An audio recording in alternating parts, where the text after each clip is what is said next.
Yes, yes, yes, it is the Castworthy Podcast, and we are back.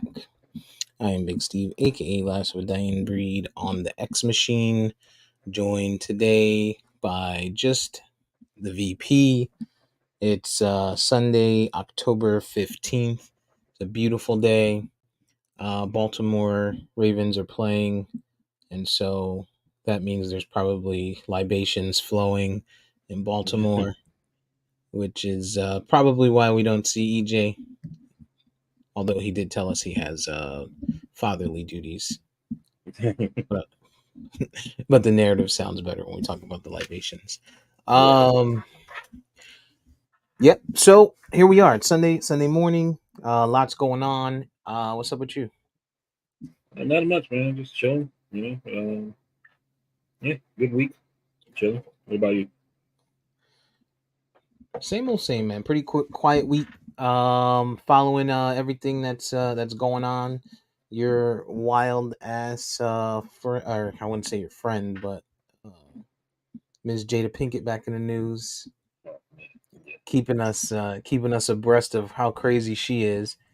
Yeah, This bitch is the Black Britney Spears, yo. I'm just waiting for her to start dancing in front of a camera in her house or something. Like, I don't know what's up with her, yo. yeah. It's weird, man. It's weird. Like I said in the chat when we talked about it a little bit. I've shot her a lot of bail over the years, and it's funny like just saying that 'cause, like over the years because it keeps like multiple things keep happening. You know what I mean? Right. and But yeah, this one just seems wild, you know. And even if I know, like like when we first started talking about this, when everything happened with August Alsina, and I was like, it's been the rumors have been they had an open marriage for years, Even if that's true, you know what I mean? Like, what's the point of bringing this thing out now? You know what I mean? Like that part of it makes no sense to me. So yeah, Yeah, just he's continuing. I wonder if she's like trying to save her face because, she lost the Facebook show. The round table talk red is table. gone. Red table Really? talk rather. I didn't know that.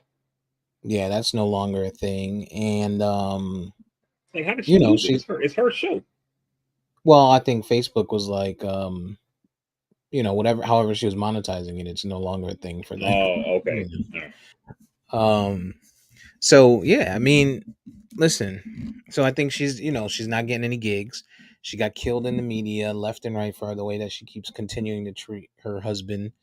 And really, I wouldn't say treat him, but because she ain't really, aside from a couple of the videos we saw, like the one where they were in the kitchen and he was like, "Hey, listen, I don't want to be on camera. Let me at least know when it's happening." Other than that, we don't really know what she's doing behind closed doors, but at least what she's doing in public, with what people are calling. I mean, even Stephen A. Smith chimed in and was like, "Hey, this is public emasculation. Like, it just has to stop." Like, everybody's kind of getting on board here. And she's come out and now she's got these new narratives like, we've been separated since 2016 allegedly. And so when we were at the Oscars and he referred to me as his wife, I was confused. I didn't know what was going on. I thought it was a skit, blah bitty blue bitty blue. Like, bitch, you showed up to the red carpet. You showed up to the red carpet together Right. multiple occasions, right? Like, there's no correction in the media when people refer to you as husband and wife. You did the red table talk. You didn't make mention of the separation alleged. You know what I Mm-hmm. mean? Like, and if you were like you said, VP Will is an amazing actor, probably the best actor we've ever seen. If he was acting like they was together and they really wasn't in that interview. So she just, she's all over the place right now, man. And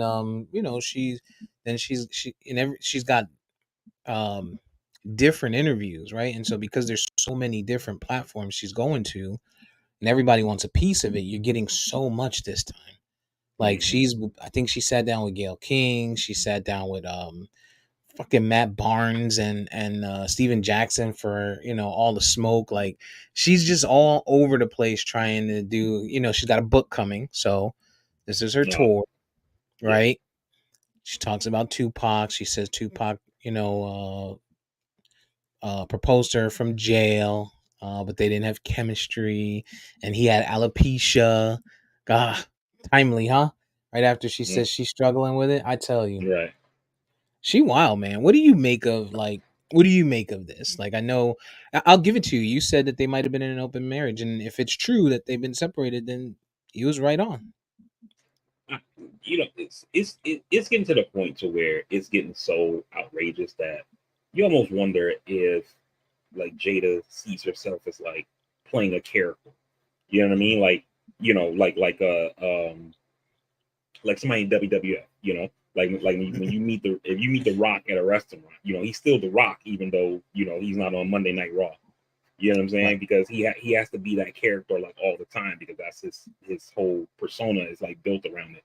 Until the He's a time that people's he champ. leaves, right? Until the time he leaves, WWF or like somebody like Triple H or whatever. And so you almost wonder if like Jada Pickett sees herself in this way. It's like she's built this character, and so she has to like be on game 24/7. Or because I mean, it's just ridiculous, man. The kind of shit that's happening with them, and the fact that you don't really ever hear anything from Will, and it's all just her, just like publicly, like not necessarily bashing him, but publicly, like Stephen A. Smith said, public emasculation. You know what I mean? Like just making the dude look like shit, like any opportunity she gets. You know what I mean? It's like that meme that I posted in the chat where it said Will having a good day, and it was like Jada, not on my watch. Yeah.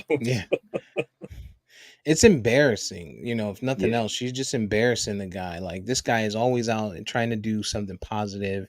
He went through the stage of being one of the largest, the biggest actors in Hollywood. Definitely one of the biggest black actors, top 2 to 3 at the time. Had some really big roles, big gigs. Went through his Instagram phase where he was live and posting regularly. Hey, I'm living this positive life. I'm jumping off of bridges. I'm bungee jumping.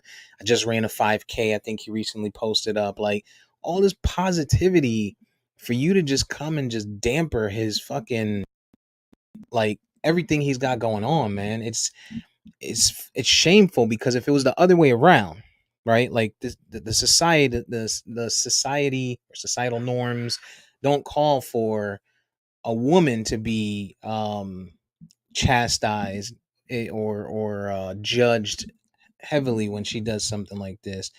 And I think it's finally coming to light. Like, she's been doing it for years, and I think people are just tired of it.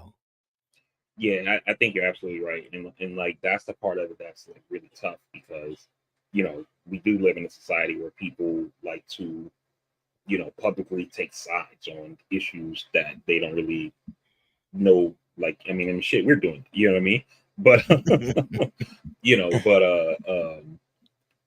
it you like to you don't really until now you really didn't see the public like coming to Will's defense. And like you said, if it was the other way around where Will was doing the shit to her, like he'd have been getting killed in the press, Hmm. and he would have been like almost untouchable in as far as like getting new work and things like that because his Right. name would have been dirt, and it's the other way around where she's doing this shit to him, and it seems like for the most part nobody's giving a shit until now. I feel like they signed some type of like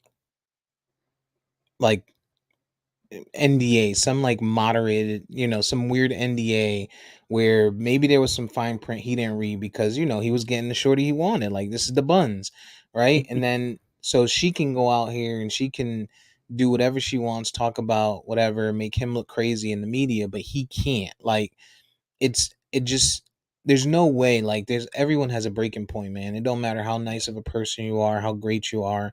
Like, this is your family. And maybe obviously he loves his kids and shit, and maybe he doesn't want that for them, right? But like, nothing, like he hasn't said it, nothing. It just happens, and it's like, all right, whatever. And he don't even like show up to like award shows with new meat. You know what I'm saying? Right.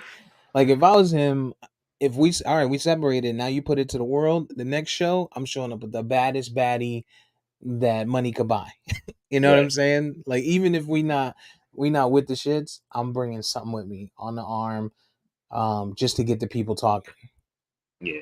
And I almost wonder if like maybe the relation like when you think of it from the like the open marriage perspective, like if that's a thing, if like maybe the relationship starts one way and it's like, okay, we have this agreement, whatever.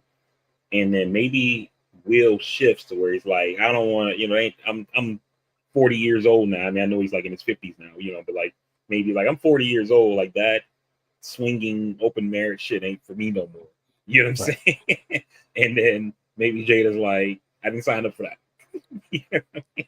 I didn't sign You up know, for a monogamous, like regular relationship where we care about each other and we treat each other with respect or whatever.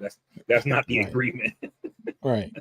We decided we would be the parents of our kids, but I could get dick down wherever I want, and Right.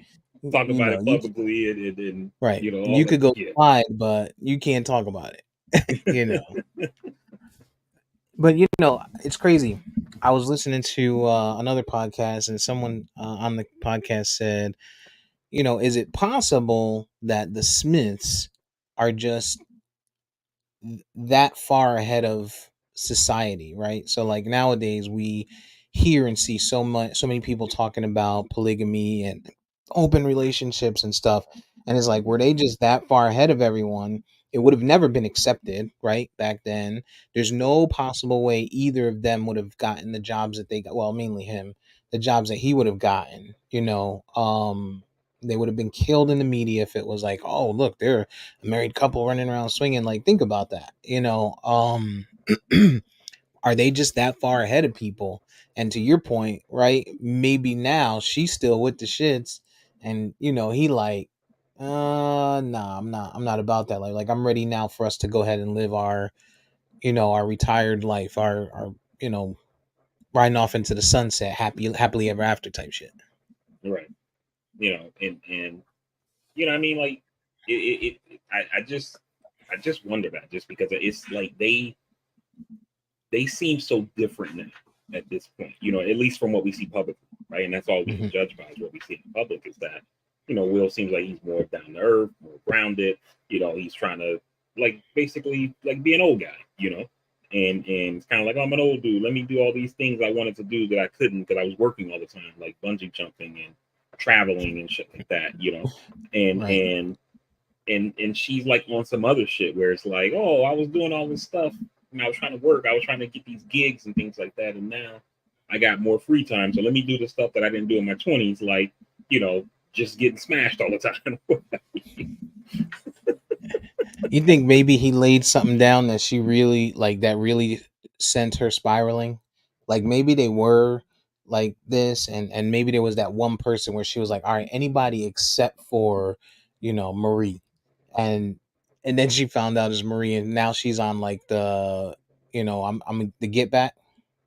I mean, you never know. You can't you can't really rule anything at this point, given like how bad things have been, from Right. and bad from like Will's perspective, because it almost, it's one of those things where like remember when you would watch the interviews with like R. Kelly, like Michael Jackson, and they're like, can you see how people would find it strange, like you're like hanging out with 6-year-olds, and he's like what? What are you talking? Just What like you talking? you Yeah. know what I mean? Like she seems like she's not like self-aware to understand that the shit that she's doing like it's a problem. You know what I'm That saying? yeah, the optics behind it. Yeah. So I don't know, man. It's a wild situation, man. Yeah, it's extremely crazy. She need to go sit down somewhere. Like she need to sit down somewhere and just go like just chill. Maybe I mean she needs counseling. Like Jada Pinkett Smith needs counseling. Somebody But needed that's the to get problem though her. now, because we do stuff on that. Like that. What's that one lady? Fix it. Like Iola or some shit like that. Sure. It's like some reality show with some black therapist lady, and and like the tagline is like, fix it, fix my life or something like that. And Right. so it's like you said, she probably needs therapy, but instead of going talk to somebody in private, go see Dr. Milfy, and Right. try to work on your stuff, she gonna be like, nah, I gotta go on this show and do it. Right. I got plenty of platform, plenty of different platforms. Yeah, it's got to be like you just got to send the best wishes to this guy and hope that he is mentally tough, Yeah. right? Like we've seen Will Smith go through a lot, right, over time and stuff, but like you just got to hope that he's mentally tough cuz this could drive somebody mad. This could drive somebody to harm themselves. You know what I mean? Like this is it's tough. It's funny you say that because I was thinking about that yesterday.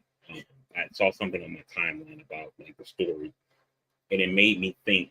Um, I remember I said this on the podcast about Kanye when he was going through all of that shit, and I was like, this moment with Kanye and same this moment with Will, it feels like it can be the point in a documentary that I'm watching 20 years from now. Like we already know what happens in the conclusion, but it's like when it gets to this point in the documentary, we know like this was the breaking point, and then you start Right. seeing the spiral in the documentary. You know what I'm saying? Yep. And for their hopes or for their sakes, I guess I should say, I hope that I'm right in the aspect of when I say like maybe this shit is all fake and they're actors, so they're and we're consuming this shit up like, oh my god, it's crazy, they're trending, all that kind of stuff like that, and they're at home fucking happy as pigs and shit, you know, Right. and we're all just hot and bothered about it, and they're just cashing the checks from whatever they get from all this publicity. You know what I'm saying? Right. I hope that's the case, but I doubt it at this point.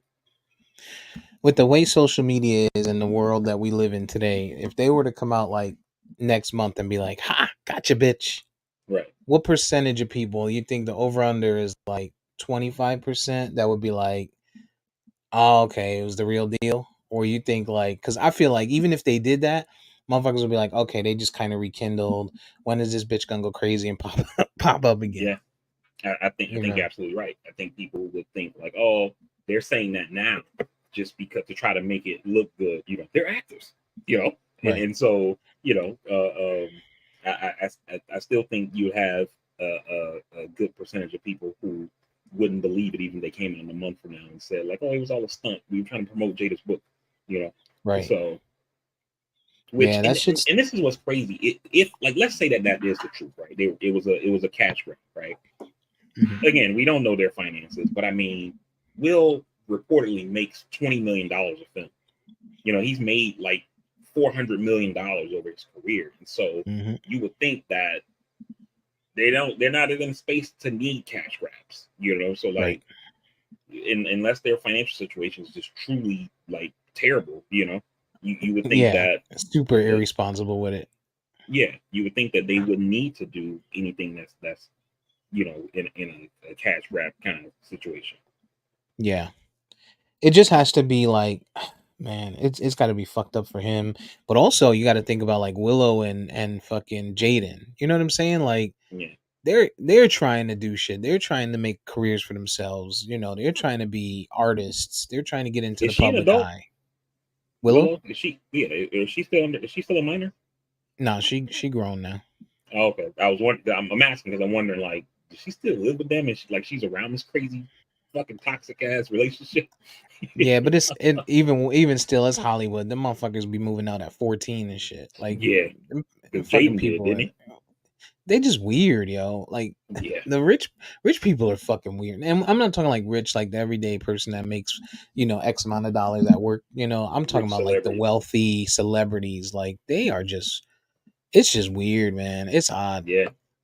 I mean, like, It's look at just Gwyneth Paltrow. You know, fucking all the crazy shit she does, and oh, here are these, vagina wraps or whatever. All this kind of crazy shit that she sells. and crazy things that she preaches about, like eating, and it's, yeah, celebrity. I mean, celebrities are weird, man. I don't, I don't get, and remember they used to call it Holly weird, not Hollywood, or what, Hmm. what some people say. So maybe you go out there and it's like you come from wherever, and then you get out there and it's like, oh, I got to do this small weird thing to fit in, and then you make one compromise, and then it leads to another, and then to another. And the next thing you're selling vagina wraps. Right.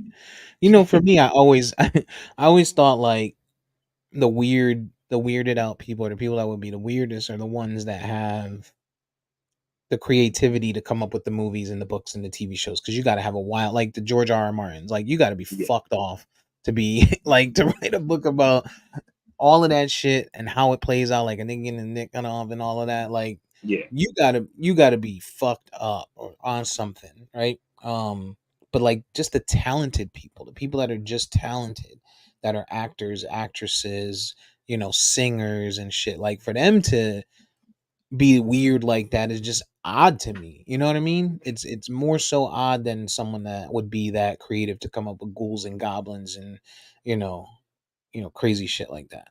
yeah. I saw a thing. I can't remember the actor's name. This was a couple years ago. I saw this, and he was talking about like not living in Hollywood, like being in LA or whatever. He was like, it changes you.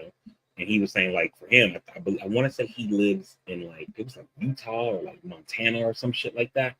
And he was like he stays away, and it keeps him grounded.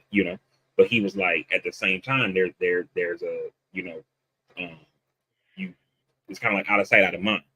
So people Right. don't see you around. So it's like, oh, man, is Steve still is he still in the business? I haven't seen him in a Right. month. And you kind of get forgotten about or whatever.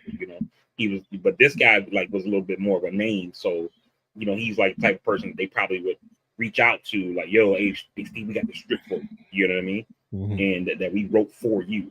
So he still could find work. But if you are like an up and coming, or even if you've already like made it, but you're trying to stay relevant, like that probably doesn't work for you to like not be out there. You know what I'm saying? And but maybe more of those folks need to do that and just be like, yo, like I'll go out there, do my auditions, whatever, whatever. But as far as living, I'm gonna live somewhere normal. You know what I mean? Yeah, I have to assume being out there and being in, that community of actors, stars, money people, like you get away from reality. You forget what it's like to have to walk into a Walmart or something like that, because everything's at your fingertips. People are willing to do stuff for you. You only surround yourself with other people that are, hugely popular. You always have people tracking you, right, with the paparazzi and shit. So Right. I have to assume that you get out there, you get a little bit away from reality, but nonetheless, it just seems like some of these people, they go off the deep end, and Yeah. sometimes it's super deep. And like think about this, right? And this is in no way kind of related to what we're talking about with Jada, but like just on like the lifestyle that these folks live, right? Like think about with Kobe and him dying and stuff. Like this dude passed away from traveling from his home to his daughter's basketball practice by helicopter. Hmm. You know what I Hmm. mean? And like that's not how EJ's not here this morning. He say he has some situation. He's taking his daughter or something. You know what I mean? Like, can you imagine? Like, oh, I gotta take my kid to this thing. Like, let me jump on the heli. You know? And so Right. it's like regular people don't live like that. And that kind of stuff like probably helps to keep them more grounded. To Yeah. not travel in those kind of ways, or be exposed to these weird ass treatments for whatever the hell. Yeah. Yeah. Yeah. Well, I don't know what's going on with her. It's every day you wake up, it's a new headline. Today's headline was how they met. And in this one, she's kind of like revering him. She's like, "Oh, he called me. He's like, 'Are you seeing anybody?' And I said, 'No.' And he's like, 'You're seeing me now.' And it kind of turned me on. And it was like, 'Oh, that's attractive.'" And then I went out to LA and I met with him, blah blah blah, yada yada yada, and everything from there. But like, bitch, make up your mind. You gonna kill him in Right. the news, or you like? she needs help. She needs help. And you have to assume also, we always say when you got money like that, some people always think that they're the smartest person in the room. They can't be helped. They don't need anybody, right? They don't. Mm-hmm. So I'm sure there could be people telling her, "Hey, look, go get some help." Go see. Even Will might be telling her, "Hey, look, why don't you go see somebody? Go talk to Yeah. somebody." Especially this Tupac shit. My man been dead like It's been 30 years. 20, 30, almost 30 years now, right? Like, Mm-hmm. and you still coming out and got to tell us the stories and posting videos of you and him dancing to your husband's fucking song. Like, bitch, you serious? Like, all right, go. You need to go see somebody, yo. You Yeah. need to go see somebody. Because if not, right, like you just think about all the positive. You think about the top end, the funny stuff, but the serious part we already talked about is, Will harming himself, but also harming her. You know what I'm Mm-hmm. saying? Right? Or harming both of them together. Yeah. Like there's only but so much people could take, yo. There's only Right. but so much someone could take before they get to the like if it's every 3 months, like every 90 days, you putting me in the news, getting painted a certain way, they killing me. Now I guess it's a little different because they're killing her too, but like people questioning my manhood, like nah. Right. Mm-mm. And like even like you brought up Britney Spears a little bit ago, and like every time I see something of her, I'm like, yo, what the fuck, man? Like I was one of those people who was reading about her story, like whenever it would be in the news, and I'm like, yo, this seems really messed up. They got her in this conservatorship, like she seems fine. I know she had to break down when she shaved her head and all that stuff that happened back in the mid 2000s, but I was like, she seems like a normal person now. You know what I mean? And then it's like the conservatorship is gone, and all of a sudden she's posting nudes on Instagram and doing all this crazy shit with the knives that came out the other day or whatever. And I'm just like, yeah, maybe they need to, you know, I'm free, bitch. just send somebody to see about her because Right. I'm pretty sure they said that there was, it was alleged that they did a wellness check after after the Nye video came out. It was more for the dogs because people were worried about the dogs. They sent Peter or some shit. it's But just she wild, man. And then she yeah, gets magnified by the boy Plies. Plies is funny as shit. yeah, yeah, He crazy. But yeah, man. Hopefully Jada gets whatever she's searching for, yo. Like yeah, whatever it is. Prayers to everyone involved in that situation. yeah. Because there's just a lot going on there. There's a And lot. maybe And instead of being separate, they should just get divorced. But then maybe right. she's thinking like that Well, might she make said she don't Will believe in divorce. like Will might be happy after we leave. I can't allow that. Right. I can't let this man go find some happiness. You kidding me? I was put on this earth to make him miserable for the remainder of his days. Like she crazy, yo. Yeah, Um Middle East stuff going on. Um what is it?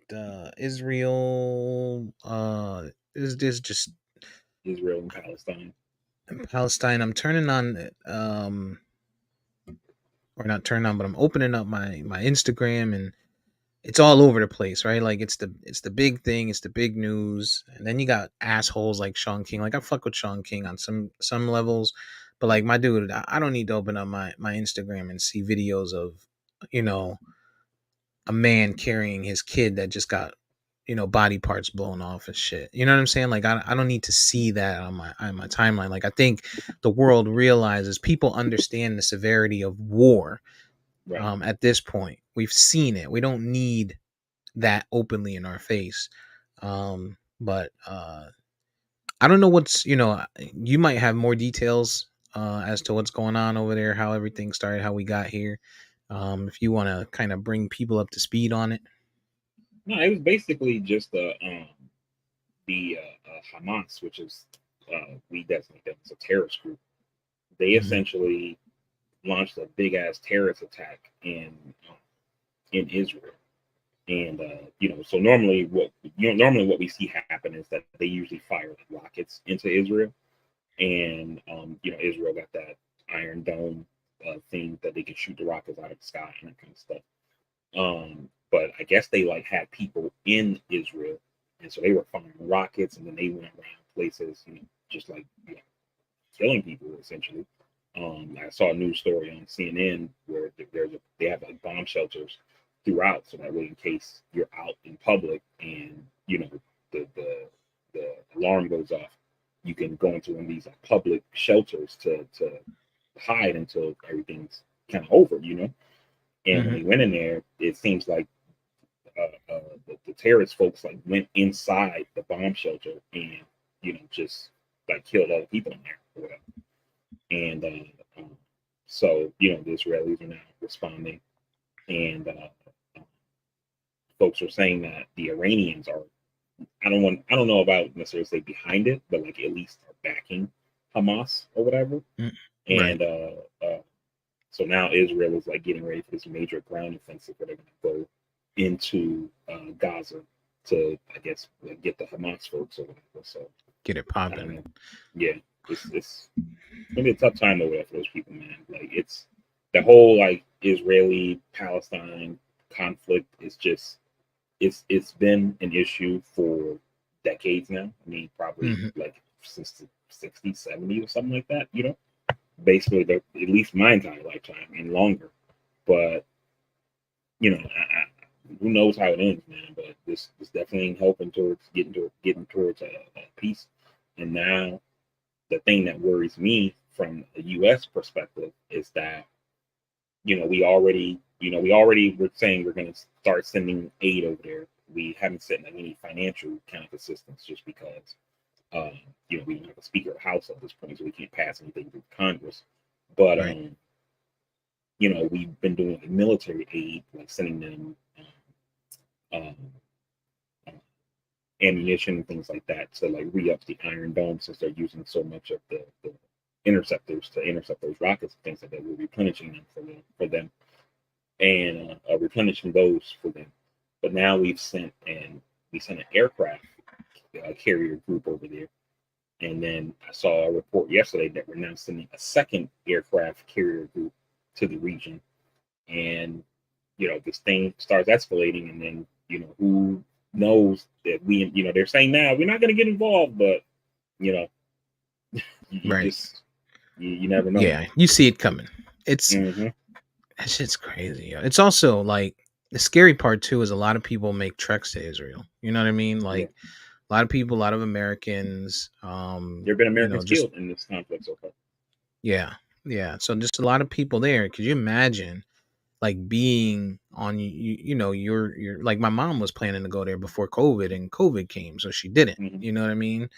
Um, and you just imagine like being overseas and specifically in this situation but any situation like we see stuff overseas happens like crazy like these the bombings and the different stuff because obviously here they probably say the same shit about us like could you imagine being sitting at home your kid at school and somebody just go in and start blasting type shit but Yeah, it just it's fucked up, it's fucked up. yeah, And you see, obviously everyone's got their side of things and they've got their their internet news and their personal thoughts and beliefs. And the key here, right, to me, like when I look at it is there's innocent lives on both sides, you know what I mean, mm, like regardless of everything else going on in any war that happens, you should have the best interests of the innocent on both sides, right? Like yeah, you see people that are like, oh, pray for Israel and fuck the other side, right? Like or whatever. It's like, yeah, maybe fuck the frontline people on the other side that you don't, whichever side you don't support, but you know, those people that get up and live their lives every day, whatever that looks like, whether it's going to work, running a business, caring yeah. for their family, those people deserve your wishes as well. You can't fault them just because they live in a specific area. That at least that's my opinion. Right. And that kind of what we saw this week was some of Israel's government officials, I believe it was their president, something like that, who basically like he was at a press conference and or some kind of media availability, and they asked him, what about like innocent people like you're describing, and he essentially said, I don't want to misquote him, so I'm not going to say, but I'll just paraphrase what he said. But he basically was saying like, there's no innocence over here, and this led people, the Biden administration. You've seen folks from the UK, Europe, and stuff telling them like, yo, y'all need to make sure you're abiding by international law and these kind of things like that, because they're like you said, there's people who just wake up and go to school, or are running a business, or they're just farmers, whatever, who aren't involved in this shit in any kind of way, and they could end up getting got from this thing, and they have nothing to do with it besides the fact that they live in this area. You know what I mean? And Yeah. so the world is kind of like telling Israel, like, don't go crazy over here. You know what I mean? But you never know with when it comes to war. Sometimes shit happens, and so it's I hope they can find a way out of this thing or whatever. But it's it's a tough time over here, man. Yeah. It makes you So now, glad to live in a place like this. yeah, yeah. I mean, regardless of all the shit we deal with this fucked up, corrupt government on both sides, like, and the bullshit, like, if nothing else, at least we live on, for the most part, safe lands. Yeah.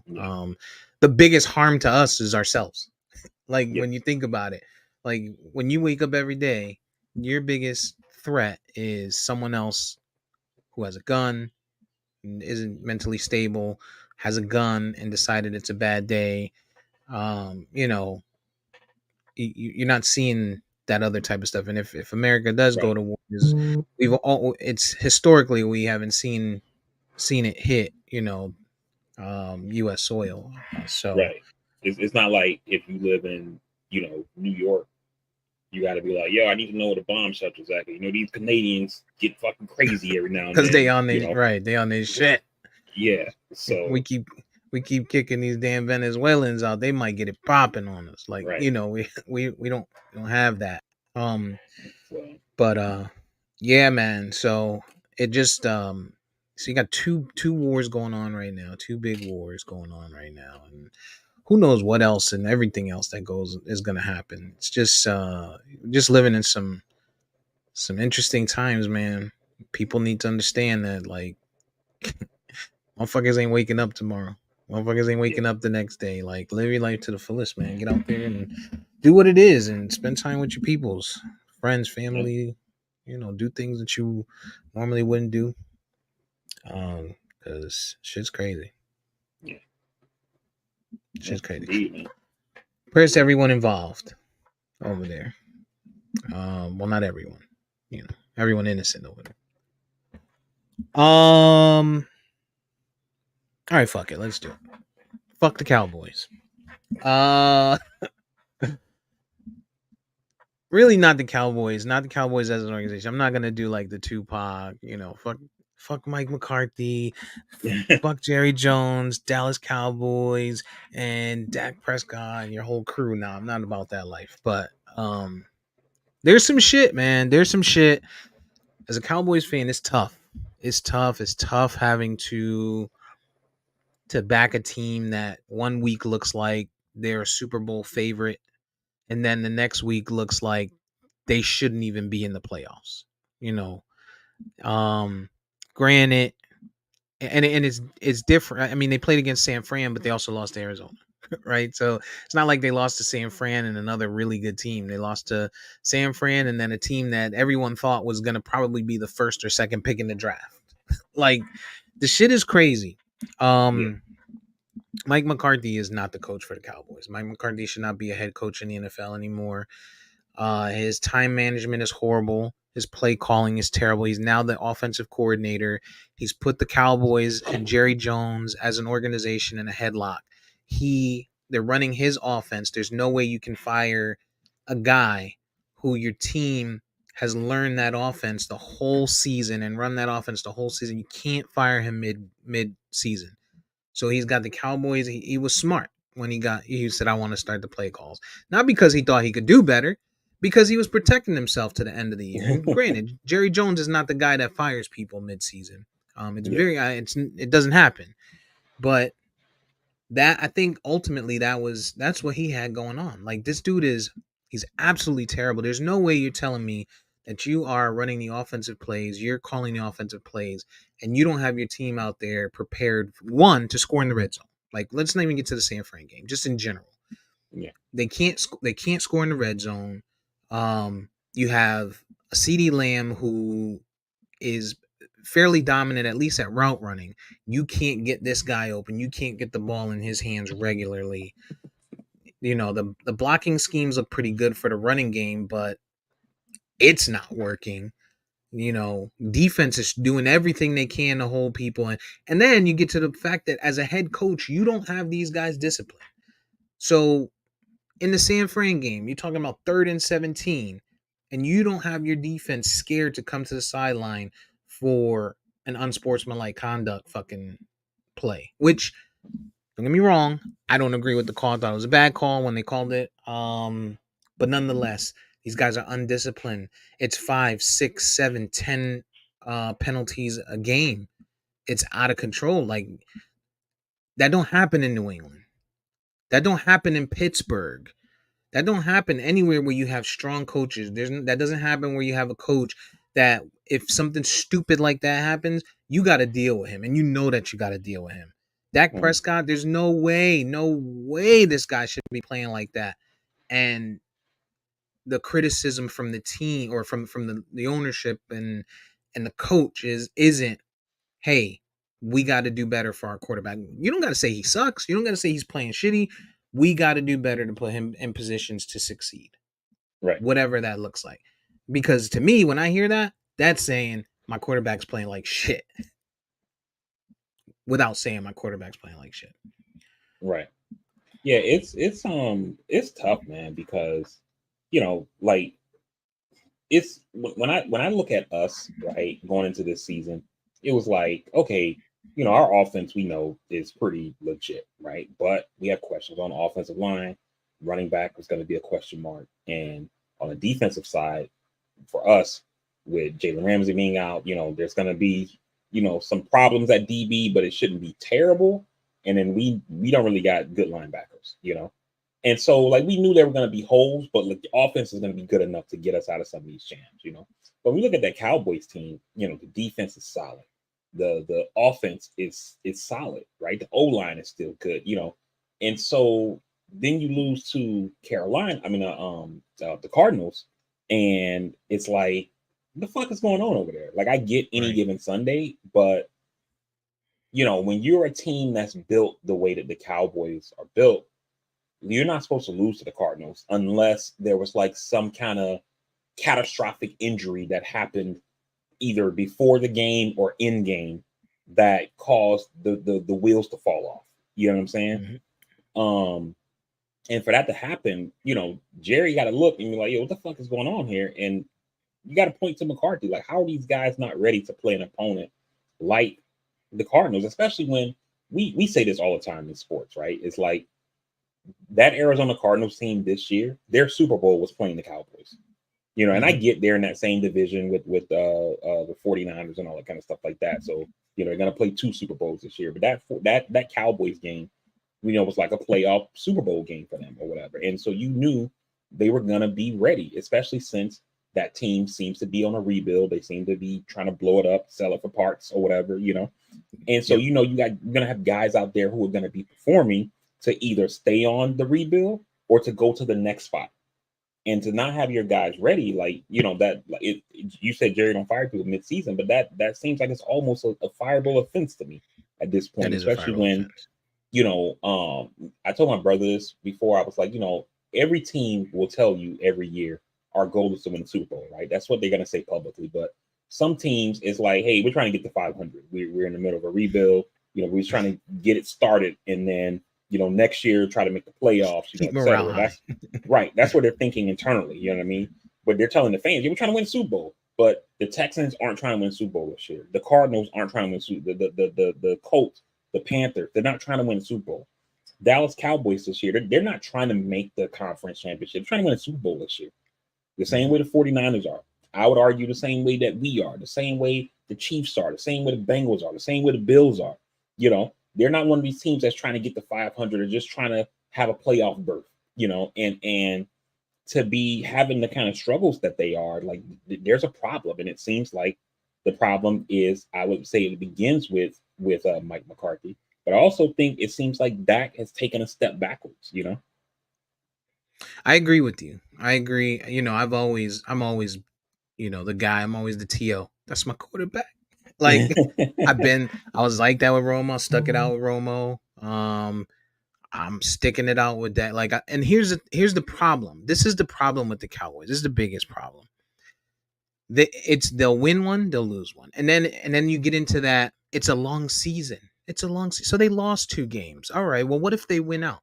Well, their division isn't the greatest, and the NFC is not the greatest. So they probably could get a playoff spot. They'll get 1 out of 7, right?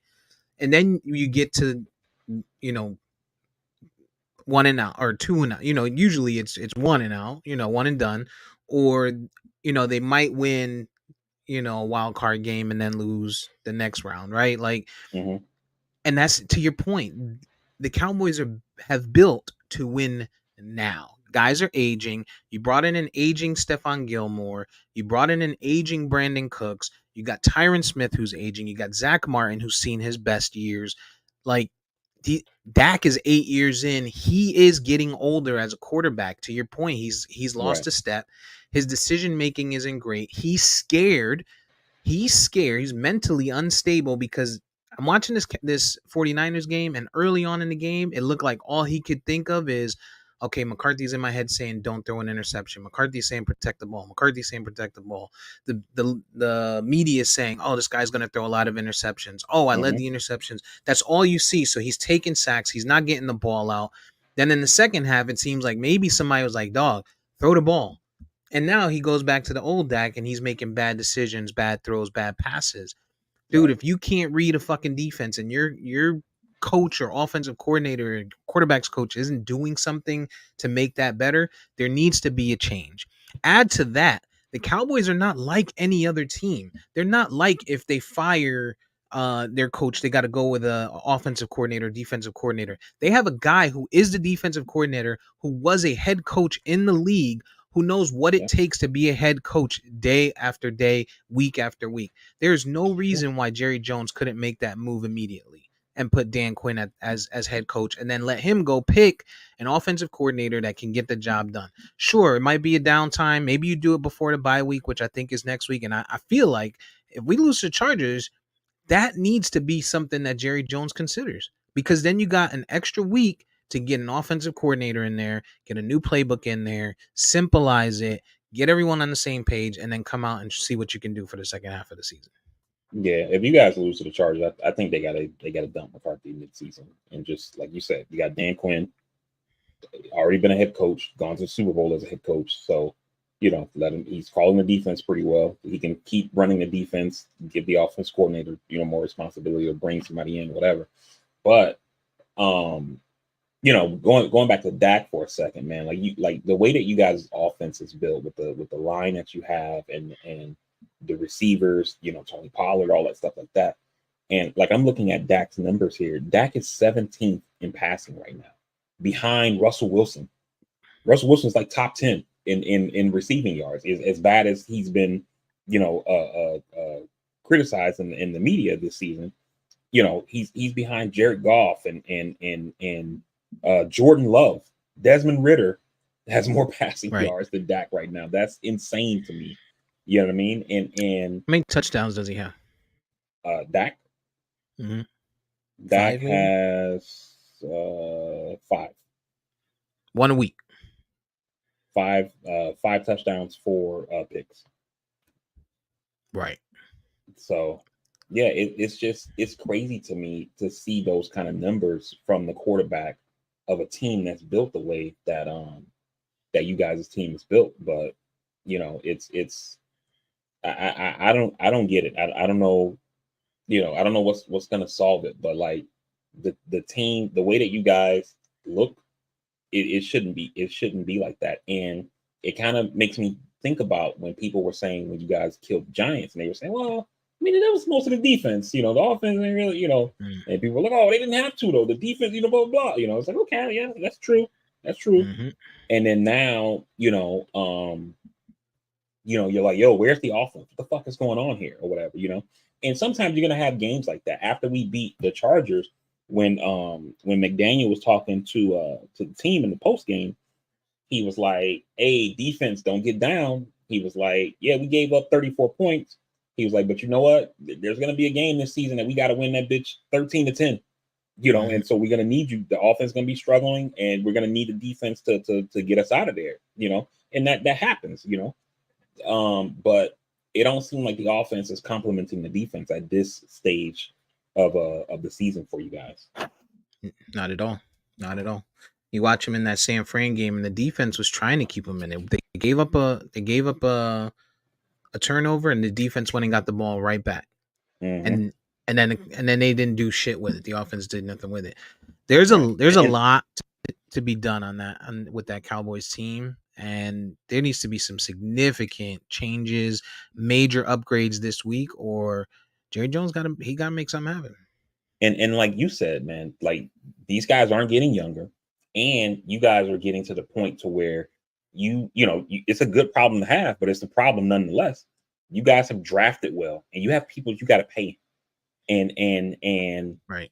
You're not going to be able to keep this team, that defense especially, built the way that it is unless guys take less money. But nobody ain't doing that in this day and age, and you guys are gonna have to make decisions on, do we keep this guy, do we let that guy go, or whatever, and then this is the window, and it's not like I like Dak, don't get me wrong, but I would say it's not like Dak is not Mahomes, where it's like, as long as we got him, the window's open.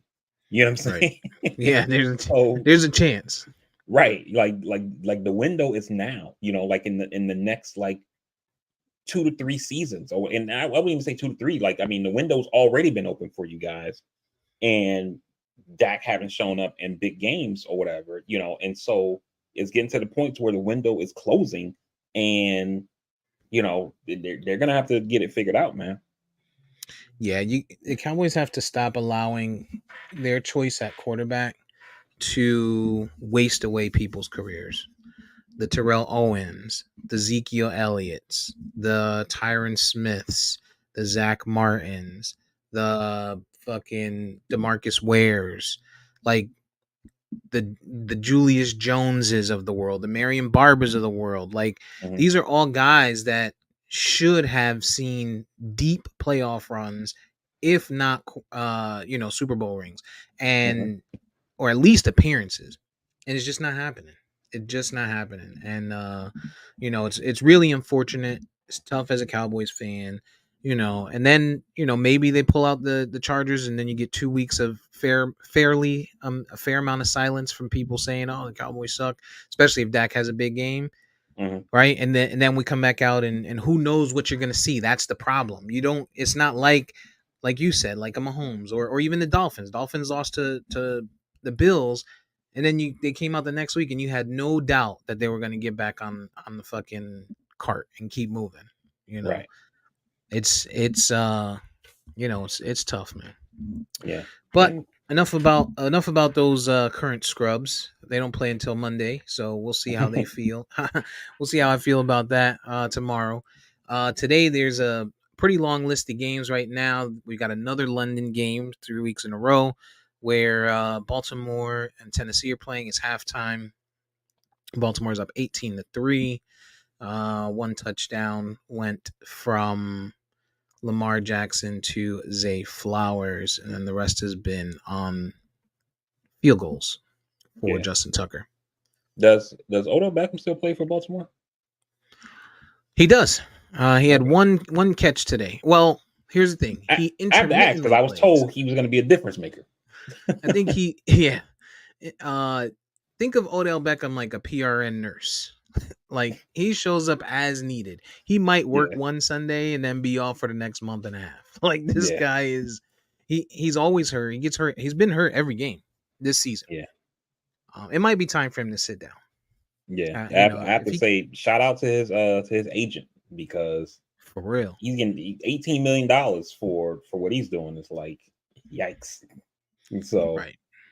I'm glad we didn't bite that bullet. That was that was a bullet the Cowboys almost got hit with. Dodge that motherfucker, boy. yeah, Cause yeah, because I mean, I'm pulling up his numbers right now, and it's what is it here? Let's see. It's loading for me right now. He has 7 catches for 79 yards for this on the season, not today. mhm. You Right, paying right, right. 18, you Yeah, paying a guy 18 million bucks, and the production is 7 catches for 79 yards over 5 weeks. Yeah. yeah. Well, see, and so that's where it gets tricky for me, right? Like we had this big thing about Lamar Jackson, Hmm. and even though your best ability is availability, and Odell has been hurt in the games that he's actually played, Lamar Jackson ain't really getting it done. Like Lamar Jackson got paid a lot of money. I I I hear you, right? But what I would say is, you know, I saw a person who talked about this week, and they made the point of saying right now, or not right now, before the action in this week's game, that Lamar Jackson is on pace for, I think, like 45 or 4,600 yards if he keeps his current pace, and I believe 35 touchdowns. They said is the pace that he's on at this point before this game today started. And Mhm. they were like, "What more do you want him to do? Like those are like MVP numbers." You know what I'm saying? For a guy to go 45 and 35 yards touchdowns, and and I get it, right? Because I know you probably are getting ready as soon as I finish. You're gonna say, numbers don't lie, but they don't tell the whole story. And so I Well, get that, right? But it's like, projection, damn, right?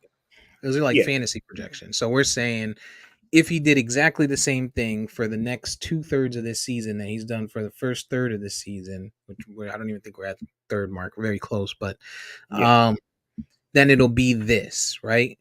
But nonetheless, these guys have lost some. I mean, they lost a divisional game that they should have won. They absolutely should have won hmm, against Pittsburgh. Like, if I'm paying you this amount of money and you made this much of a spectacle to make it seem like you were a top quarterback, all this holding out, all this talk, I expect more.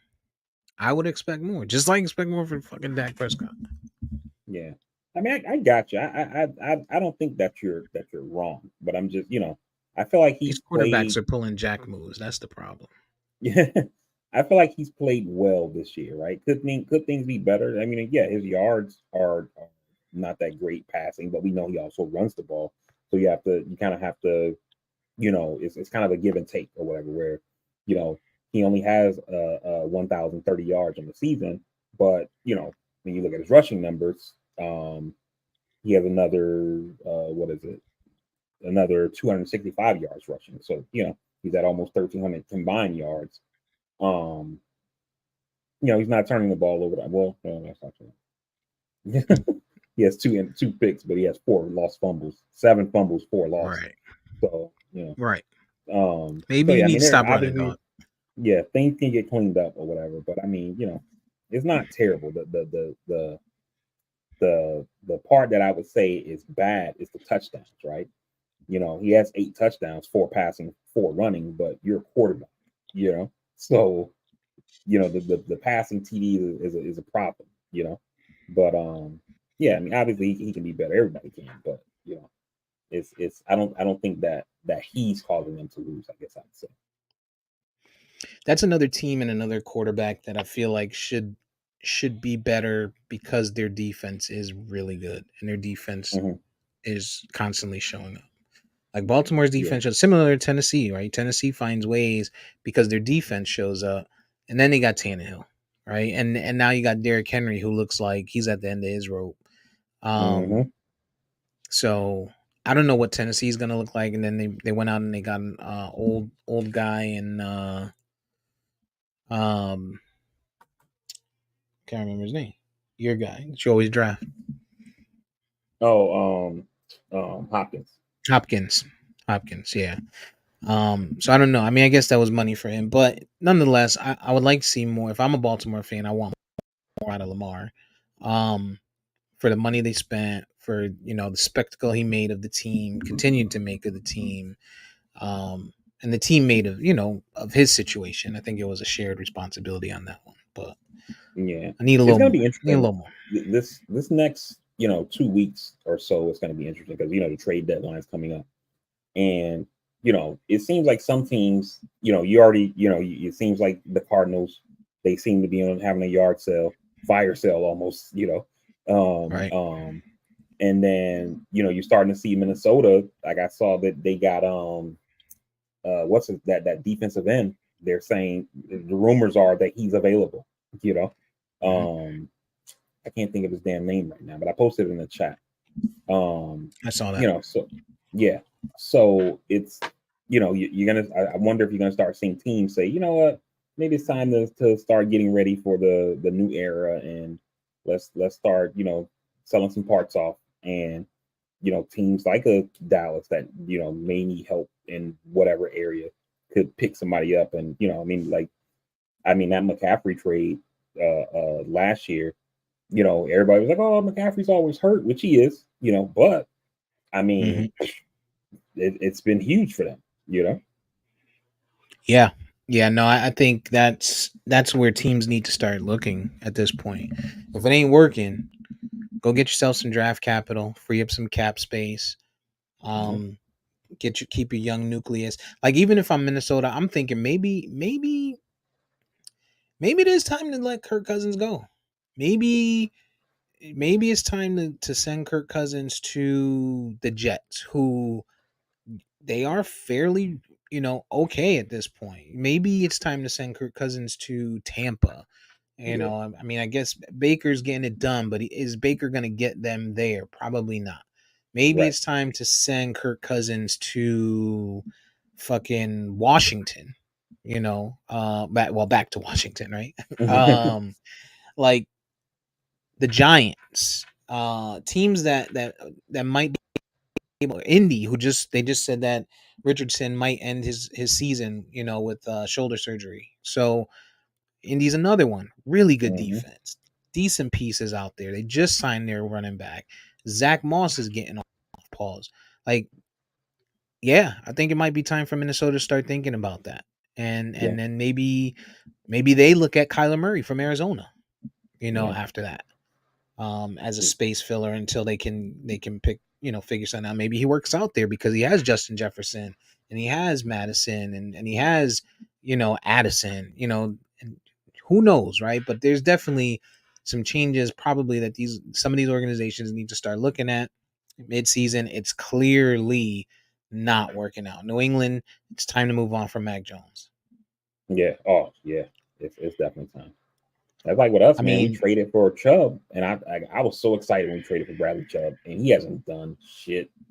Gave him a first round pick, gave him $110 million contract, and he hasn't done anything. And our other linebacker, who we drafted him out of college, Andrew Van Ginkel, mhm. balling. He's in a contract year this year too, and he's playing like it. He's playing like he's trying to get paid. And they said that last week, the Dolphins owner Stephen Ross was in the tunnel, and he stopped Andrew Van Ginkel to shake his hand and tell him, like, hey, you look great out there, And I tweeted out, I was like, that conversation probably was like, hey, Andrew, you look awesome out there. And he's like, oh, thanks, Mr. Ross. And he was like, we really appreciate everything you're doing for us this season. It's like, oh, thank you, sir. Just want to let you know we're not going to pay you because we gave all the money to Chubb. So, Right. but I'm like, it's Right. crazy. Like, you make these picks or trades or whatever, and I mean, I get it. Sometimes they work, sometimes they don't, or whatever. But like to have to make moves like that where it's like, damn, this guy is balling for us. We definitely need to keep him, but we can't because we gave up a first round pick and all this money to this other guy who ain't doing shit to us, and we can't get rid of him. So we got to let this guy Mhm. who's balling out go. You know. Yeah, your owner is probably down in Little Haiti asking them to, put a little voodoo doll on him, see if he gets hurt at an unopportune time. Uh, so he can't leave. Now you can't leave. you know. Um, all right, I'm on the ESPN schedule here. The next game that they've got up here is Washington at Atlanta. Pretty trashy game there for me, as far as I'm concerned. The only bright spot I like watching in that Atlanta game is Bijan Robinson. I just wish. I mean, hopefully Desmond Ritter gets a little bit better because they spent so many picks on good offensive weapons. Drake London, Kyle Pitts, who's not there according Hmm. to Desmond Ritter. Bijan, like, and they even got Algier last year. Like, they spent a lot on some offensive players. I think they did that with the intent of surrounding Matt Ryan with some talent, but then they went ahead and got rid of Matt Ryan and brought in Ritter. And I don't know, man. Like, there's sparks, there's flashes here and there where he'll make some good throws, and I think they got a winning record this year. I think they're 3-2 right now. So can't Atlanta. really be yeah. Can't really be too mad at it, but it's not Yeah, because he's the one that's out there killing it. yeah, they're 3-2. It's definitely they're winning in spite of Ritter. And but it's you have to wonder. Excuse me.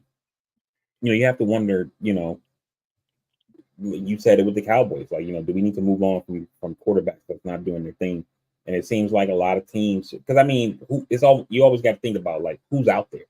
If we get rid of Ritter, for who? You know, Right. and that might be why teams hold on to some of these guys who you obviously can see they're not the guy. Mac Jones, you just talked about him, Zach Kirk Wilson, Cousins. and Kirk Cousins. But it's like, okay, we're gonna dump Cousins, but who are we gonna get? And Yeah. I don't know, maybe you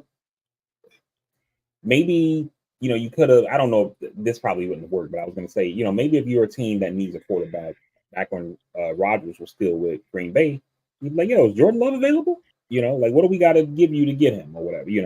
Um, but that's not a thing now. But it's just really, I think it's just more of a who's out there for us, draft, free agent, another team, whatever. And it's like nobody. So we're gonna stick with Matt Ryan. We're gonna stick with Carson Wentz. We're gonna stick with Kirk Cousins or Mac Jones or whoever. You know what I just thought about as you said something like that before we get to Minnesota and Chicago, and make this pick. As a Cowboys fan, what I would like to see McCarthy do is draw up some Taysom Hill type plays for Trey Lance. This way you can see how he looks in game speed. You could see it might be a run play. It might be maybe he gets 4 passes in the game, Mm-hmm. but you could see if he's reading the defense. You could see if his accuracy is there. Because you look in practice, and practice isn't always going to show you. First of all, they can't get hit, and they know when they put that red jersey on, they can't get hit. Right. So it's never the same. The defense and the teams are not moving at the same speed. He's probably not seeing the ones anyway, Trey Lance that is.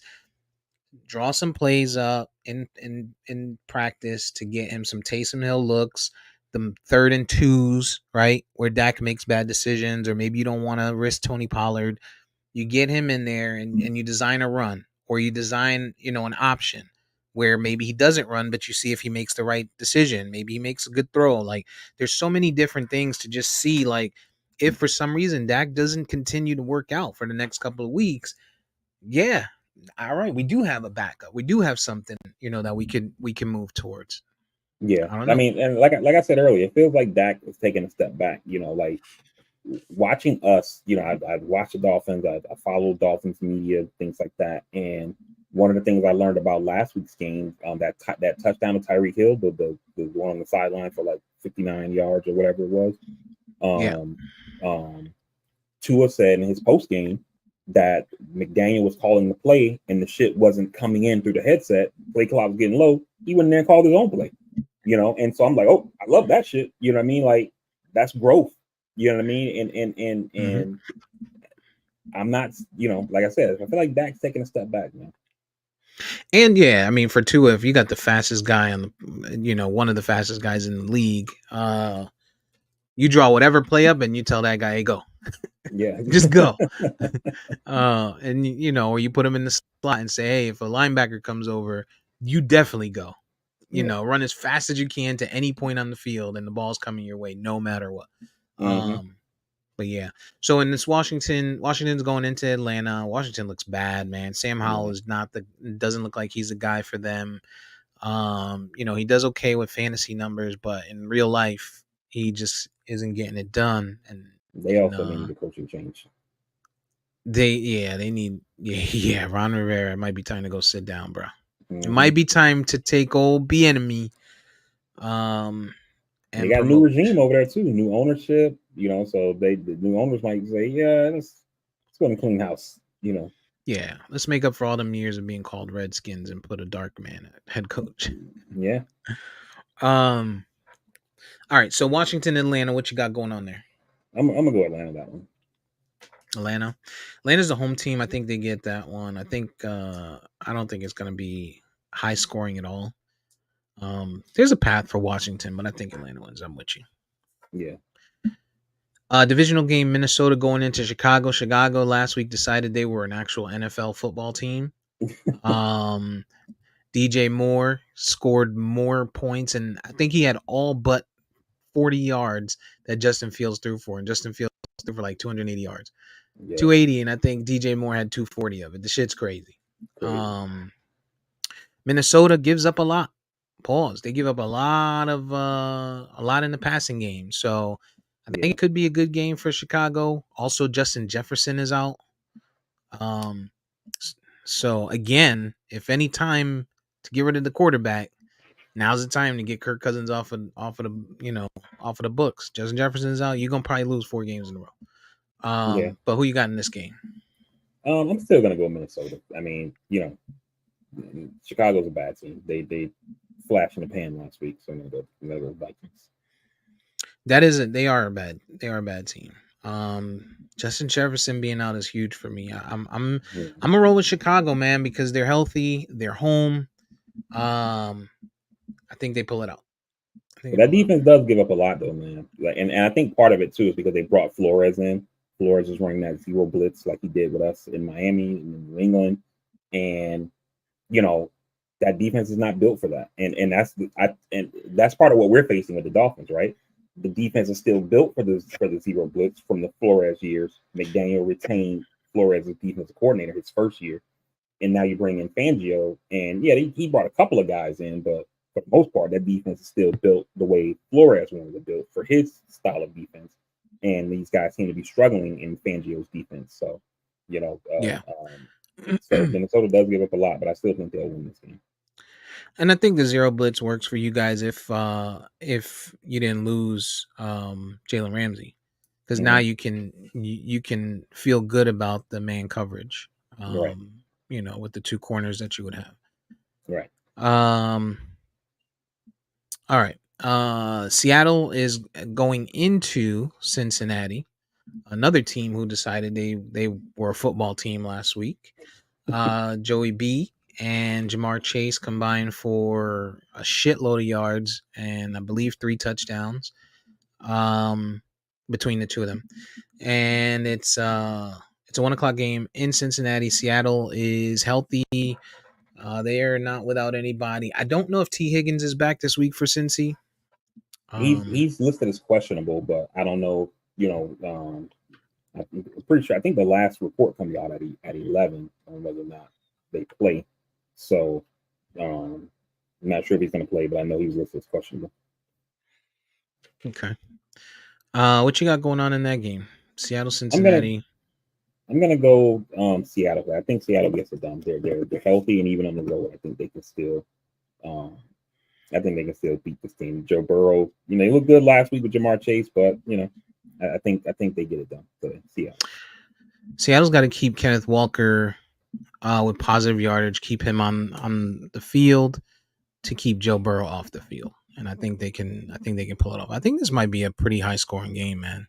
I think it could be. CBS Sports is reporting that T. Higgins is likely to play, but okay, we haven't seen anything definitive. So right now it's just a likely. Okay, I'm gonna go with you. I got Seattle on this game. I like Cincinnati, but I think Seattle finds a way That secondary looks good. Their defense looks okay. They look okay. And Cincinnati's offense just doesn't look good. If they look like their normal selves, then I think it wouldn't even be close, right? But they've been on a struggle bus. So until they show us 2 weeks in a row, I'm not sold. San Fran's gonna go beat up Cleveland. There's no Deshaun Watson, no Chubb. Like Cleveland's season is done. Yeah. I don't even know the quarterback's back name that's gonna be there, but that's gonna be a wash. If you're an owner of San Francisco players, or you're playing, DraftKings or anything, you better hope they score early, because I feel like they're getting pulled out early. Yeah, that's always a worry. Yeah, I think by the thing now, Cleveland's defense is nice, but as we saw with the Cowboys, your defense could be as good as they want. If your offense can't keep up or can't put numbers on the board, eventually San Fran's going to score. So, right. I think that's a blowout. I don't even think it's close. I agree. Carolina going into Miami. Another game that I don't think Carolina has any chance. The one thing that I am liking about Carolina, they also don't have Miles Sanders this week. But they're finding ways to get the ball to Adam Thielen, Carolina, that is. So he's looking matchup proof, but it's Miami. Like, they're gonna run these dudes. To me, I think they run them out the gym. Yeah, Miles Sanders pissed me off this year. He was my keeper in fantasy. It's like, 5th round pick. It's not terrible, Could have kept Tyreek. Yeah, I thought Miles Sanders was gonna have a pretty good year, because they would lean on him with a rookie. Yeah, that was my thought. Quarterback. They got a rookie QB. They're gonna lean more on the running game, and he should eat. But no, it's been trash. So yeah. And now he's out. Obviously, I got Miami, but I think I hope they don't overlook this game, trying to look towards the Eagles next week. So yeah, but that's yeah. I think the Eagles. We'll talk about them, but I think they have you guys and then San Fran back to back. It's gonna be a little test for them finally. Mm-hmm. I think. Or they might have a break and then San Fran. Okay. Jacksonville at home against Indy. We just talked about Richardson being out, but Gardner Minshew is going to be starting. Minshew Mania in Indy. Trevor Lawrence, man. I'm not sure what's going on with that guy. I don't know, man. He does not look like what everyone expected. A lot of people were on the Jacksonville train this year. And Calvin Ridley and Christian Kirk and Etienne and stuff like that. Actually, people I feel like thought Jacksonville offense would be doing what Miami is doing, and it doesn't seem that way. They are struggling. This is divisional. Jonathan Taylor's back. How you feel about that game? I still excuse me. I think that I think Jacksonville gets it done, but I think Trevor Lawrence might be. I don't want to say he's getting too much hype, but the fact that they went to the playoffs, they had won a playoff game, a comeback playoff game at that, and I think they're kind of building him up a little bit more than he needs to be at this point. And he's still getting there, right? But they still got to do stuff around. They don't have enough around him yet, and I think that that's one of the things that has been detrimental for him, is not having more pieces around him. I said this as a joke to my brother. People are like, oh, Tua's only doing good because they got Tyreek and Waddle or whatever. And I was like, yeah, like how dare a team build an offense that fits their quarterback skill set and then gives him weapons to target within that offense? Like, right. Like, what are they thinking doing that? What could they possibly have been thinking? Whose dumbass idea was that, or whatever, and it's like, but it don't seem like Jacksonville's kind of taking that route. And it could just be for the fact that they're Jacksonville. Sometimes, like, there are certain teams, depending on, where you are and what your history has been, where sometimes guys just don't want to go there, and, right. maybe they got to win a little bit, because, Kansas City wasn't a destination team. And now people are like, yo, like, they got Mahomes. I'm gonna be, deep playoff runs every year. Fuck it, I'll go. And Taylor Swift. So it could be one of those things where like everybody's like, oh, I got to get to New York, I got to get to LA, I got to get to Dallas, before, and now, you do something, and then people are like, yeah, I'm gonna go play in Cincinnati, I'll go play in Jacksonville, Mm-hmm. so they just got to get there. They're not there yet, but I think they win today. Yeah, they they made the playoffs last year.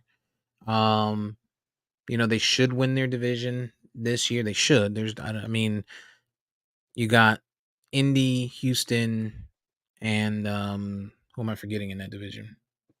Um, Indy, Houston, Jacksonville, and Tennessee. Tennessee. Yeah, so they should easily win the division. So now it's just a matter of find a way to get these guys on the same page, get Ridley the ball, get ET in the ball, and make a run in the playoffs. But that AFC, I think we've talked about it since preseason, is stacked. Yeah. Stacked. Boy, that AFC is fucking stacked. This Yeah. is not the year to be marginal or to be, on the line of good in the AFC, because shit, Miami, Buffalo, Kansas City, alone, those three, Cincinnati, if they decide to start playing football the way everyone knows they can, yeah, the Chargers, if they ever get back to right now, the Eckler's back, of course he'll come back the week they play the Cowboys. I mean, marginally good is not good enough, and Jacksonville better figure that out for that division, or for that conference rather. But I mean, at the same time, though, man, it still comes down to who can stay healthy. Like you said, best ability is availability. But because when Buffalo's defense was looking like a juggernaut, I mean, I think they're leading the league in turnovers, and then all of a sudden they lose 2 or 3 guys against Miami. They lose Milano the following week. So who knows what that defense is going to be now? So yeah, that's true. We'll watch it. mm-hmm. I'm with you. I got Jacksonville winning that game. The last 1:00 window game is 2 more teams that nobody's really interested in watching play each other. New Orleans goes into Houston. Derek Carr is there. I don't know. Alvin Kamara's back. I talked a lot of shit about CJ Stroud, and it just seems like every time I talk shit about somebody, they play good. So talk shit about him. He came out, he played really well, and said he wasn't. I wouldn't talk shit about him. Just said he wasn't. Didn't look like he was NFL ready. It looked like Trey Lance to me. But he's starting to look better. He's starting to look better. He's getting the ball in his playmaker's hands. Nico Collins, he's not playing scared. I think Houston can pull an upset in this game. Mm-hmm. I'm gonna go with Houston in this game. It's not the popular pick at all, but I'm gonna go with Houston. They're the home team, and I think they can sneak it out. Yeah, I mean, I think Stroud has been playing well. See, he like of the what do you call it? The guys drafted this year, he's been playing. I think he's been playing the best out of it. I mean, Richardson's been hurt like 3 weeks this season already, and now he might be shut down for the year if he has to have a shoulder surgery or whatever. But I don't know. Well, Kamara's there. Everyone's healthy in New Orleans, so yeah. Houston's without Tank Dell, rookie wide receiver. I like that kid too, but he's out. Yeah. Well, they got a nice defense in New Orleans too. Yeah, I'm gonna go Saints too. I'm gonna go Saints. Yeah, I can't fault anyone that chooses the Saints. I just think I hope Houston can sneak one out. Not for anything other than it's an NFC team. All right. Second window opens up, and you got Jimmy G going back. Well, not going back. Jimmy G will be welcoming the New England Patriots into Vegas. So New England goes into Vegas. You see the Belichick and Brady rekindling, I'm sure, right? A little reunion there. Belichick and Jimmy G, and then also Belichick and Jacoby Myers. So all the guys, not all the guys, but some guys that came from New England up in Vegas, and then you got New England. It's just a team, no defensive guys because they're all hurt. Mac Jones, Ramondre Stevenson doesn't know how to turn around and catch the ball when he goes to run a route out of the backfield. That team is in shambles, man. New England's in shambles. I like it. I like it because all them years, Patriots fans. Listen, I grew up in New England, and through the 90s, I never knew who the fucking New England Patriots were. Like, I knew who Right. they were, but there wasn't nobody that ever said, "Y'all go Patriots." Like, Mm-hmm. Bledsoe Go got there. Pats. You still didn't hear people were like, "Oh, go Bledsoe." Like, no, that Yeah. wasn't a thing. That wasn't a thing. And now slowly they're going back into where they need to be. Who you got in that game? I think I know who you got. Um, I mean, it's the Patriots playing, so my natural inclination is to take the other team. All right. But I still think the Raiders are a better team, so I think that they win that game. Mac Jones is trash, and it's time that they need to start considering moving on from him. And I think they need to start considering moving on from Belichick. I don't know if I'm not on the train yet for firing Belichick, but I think they got to take his GM duties. He can't do both anymore. So Or make him just GM. Because do you think so? Are you on board yet to say that it was Tom Brady and not Belichick? yes, yes. I I saw mean, some and people. Go ahead. no, I was just gonna say, I know your eyes are probably gonna roll out of your head when I say it, but I'm not over the tapes. 3 of those chips Shocker. came during the tapes, the Spygate shit or whatever. They won 3 more after that, but still, you know. Um, but yeah, I think it was more Brady than Belichick. I was talking to my son last night. I was telling TJ, I was like, you can have a marginal quarterback. I'm sorry. I was like, you can have a great quarterback and marginal receivers, and that guy's gonna make them look better. And I use Brady as an example, but you can't have a marginal quarterback and great receivers. It's not gonna go well. If Yep. they don't have somebody who can get them the ball. And that's why for Kansas City, the window's gonna be open for a long time. They got Mahomes or whatever. The window was open forever for the Patriots because they had Brady. But now that he's gone, you're seeing that it was more Brady than it was Belichick. Yeah, when you have a guy that can single handedly get you back into the game, that window is always going to be open. But to your point, great receivers, marginal quarterback, Vegas, right? You got Mm-hmm. Garoppolo's marginal quarterback. He's got Myers and Adams, right? Yeah. And they're winning, but not. I thought they would have been better. I'm starting to think maybe Derek Carr would have been better, but then I look at New Orleans and they got Olave, Michael Thomas, some decent guys over there, and Derek Carr looks like shit. So Mm-hmm. marginal quarterbacks, Cowboys similarly, right? Yeah. I just I got Las Vegas in that game. It's done. That's easy. Arizona and the Rams. That's a So I was really surprised. I mean, I don't know why, but Cooper Cup came back last week. The Rams they gave it to Philly a little bit. They were Mm-hmm. close. They were there, but they were just a little bit too shy, a little bit short on that. But Cooper Cup came back, looked like he didn't miss a beat. Guy was constantly open, caught pass after pass after pass. But I mean, again, it's also Stafford, right? Like Right. Stafford, again, a guy who's not afraid to throw the ball. Like, Mm-hmm. and he makes good decisions. He gets the ball out quick. Like he knows his hot reads. Like this guy he's good, man. I like Yeah. Stafford. I like Stafford too. Um, I think he's a bit like overrated, and I think. I mean, I was gonna say I think the Rams overpaid for him, but I mean they won the Super Bowl, so I guess it was enough. But right. they're paying the cost for that now. But but Yeah. yeah, Yeah. he's good. He's good. I wouldn't call him Marvin, but I think he's a bit overrated in the media at least. When you pay like that, um, you have to draft well. Yeah. You have to draft well. Like when it starts to come when it starts to come around, which is right now. Like the Rams, it's starting to come around, and you have to draft well because you gave up so many picks, so many high picks. So, Mm-hmm. Yeah, but Puka Nakua, they got one. Yeah. At least I feel like they got one. Yeah. You think? I mean, we got to see though, man, because like a lot of these guys sometimes it seems like they have that 1 year. It's like, oh shit, and then next year you're like, I definitely got to get that guy on my fantasy team, and it's like, the hell happened? You know what I mean? Right.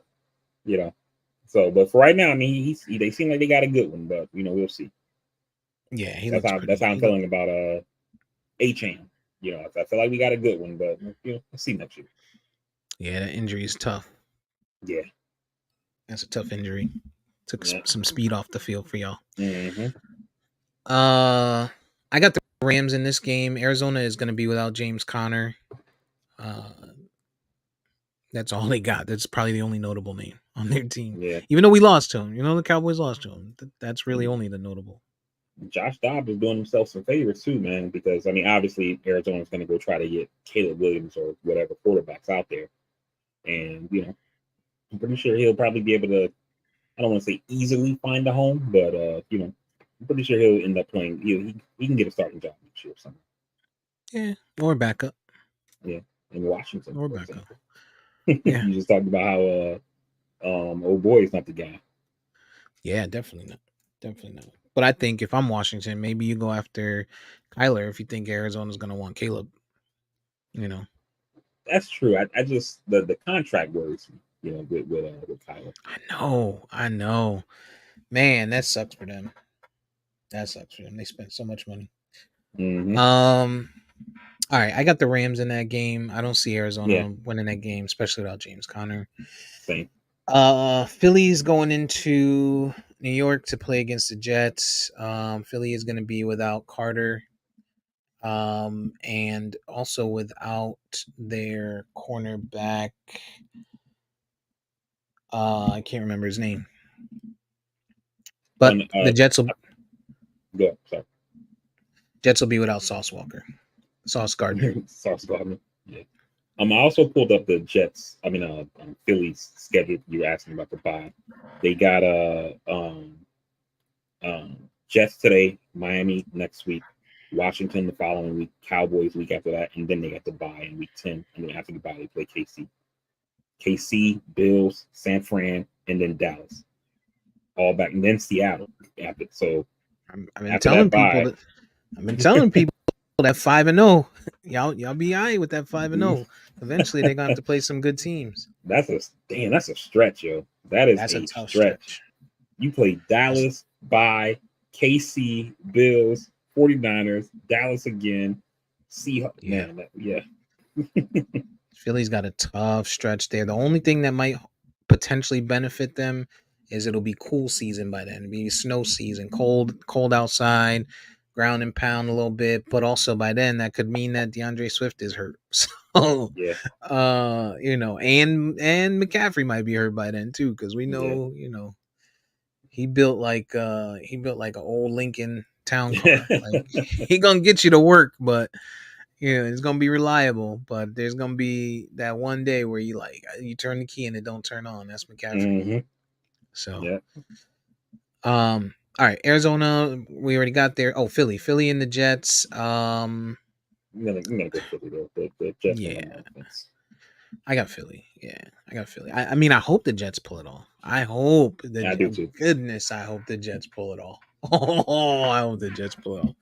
If there's anything out there, football gods, that you guys can provide me with, if there is a god in football, for the Jets, I always want the Jets to lose, but like because of how hype all the preseason hype, like I'm almost hoping like Aaron Rodgers can pull it off to be able to come back from this for injury, the playoffs, right? No, but like they end up not making the playoffs still. Oh, it's like, oh, Rodgers is gonna be back on December 19th, and then it's like, oh, but we've been eliminated in the playoffs. But they got to win. No, they got to win week 17, and then they lose. or 18, and they Oh lose. god. Uh, Zachariah. If there's anything you have ever given me, I will never talk shit about Zach Wilson if he wins this game. Um, I mean, there's a path to it, right? Like Yeah. Brees Hall, Philly's run defense, they're not as good as everyone thought they were going to be because on paper they look like they are. They look like they should be the best defense in the league, but they've been giving up a Hmm. lot of numbers week Yep. over week. And if Brees Hall can get it going, again, I really don't see. I don't see the Jets winning this game, but man, if they could, boy, oh Yeah. boy. And with the Jets, it seems like Hackett is like, man, we're running the ball well. We gotta stop that shit. What's going on? Yeah, so Uh, T. Higgins is in. Just got that alert. yeah, I just got the fantasy alert that he's went from questionable to healthy. Okay. Detroit goes into Tampa Bay. I think that's going to be a pretty good game. I think that's going to be a Hmm. good game. I actually want to see that game. I probably won't. Actually, I know I won't. But it would be a good game to watch. I don't know who I have in that game. Detroit, you said Detroit, Tampa. Detroit, Tampa, in Tampa. I mean, I like Detroit, man. I mean, I've gone on record and I think that Tampa's going to win the division. Just a lot of the team is still there. The team that was built for Brady.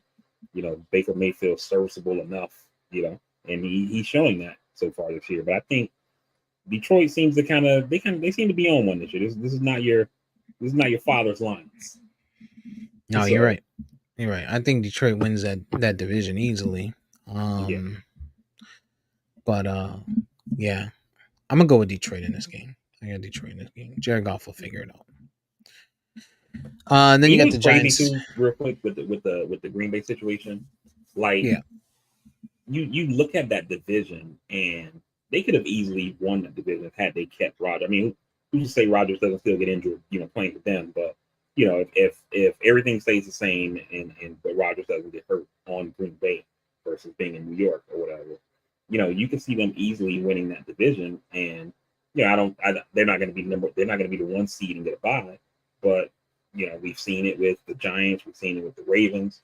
All you got to do is get in there and then Right. you just catch fire at the right time, and and it's not like it will be hard for you to be on fire. You got fucking Aaron Rodgers, so Yeah, I agree with you. They definitely could have won that division easily. I just don't know if I don't know if that was it was just, you know, irreparable differences. yeah. And And they had to get Love out there because I mean, look, this is his fourth year. You yeah. he's on a four. I mean, rookie first round picks. They're on 5 year or 4 year deals with a team option for the fifth year. So they would have had to if they keep Rodgers, they would have had to exercise his fifth year option without having seen him play at all, besides Mhm. practice, and then go into next year having this kid in a contract year, and it was essentially his rookie year in his fifth year in the league. So I think they kind of had to pull the trigger here on getting rid of Rodgers, but you know, looking at the division, it's like, damn, man, you could have easily made the playoffs like you kept Rodgers. Yeah. No question. No question. I got Detroit in this game. Yeah, same. Our nightcap is a trash game. I suspect it's gonna be an amazing blowout. Buffalo at home against the Giants. With Tyrod Taylor starting for the Giants. Yeah, And still no Saquon Barkley. I think the Bills win that game. The Giants, they're trash. And is Daniel Jones even playing? I think he's out, right? No, Yeah, Daniel Jones is you out. just said that. I'm sorry. I missed Yeah, that. Yeah, the Bills are gonna win that game. I think the yeah, NFL needs to, whenever it's time to re-up the TV contracts or however the flexing works, they need to give themselves more flex options to flex, so they don't got to wait till later in the season before they start flexing. I mean, I'm looking at the schedule and I don't really see a game that I would say you should flex into prime time, but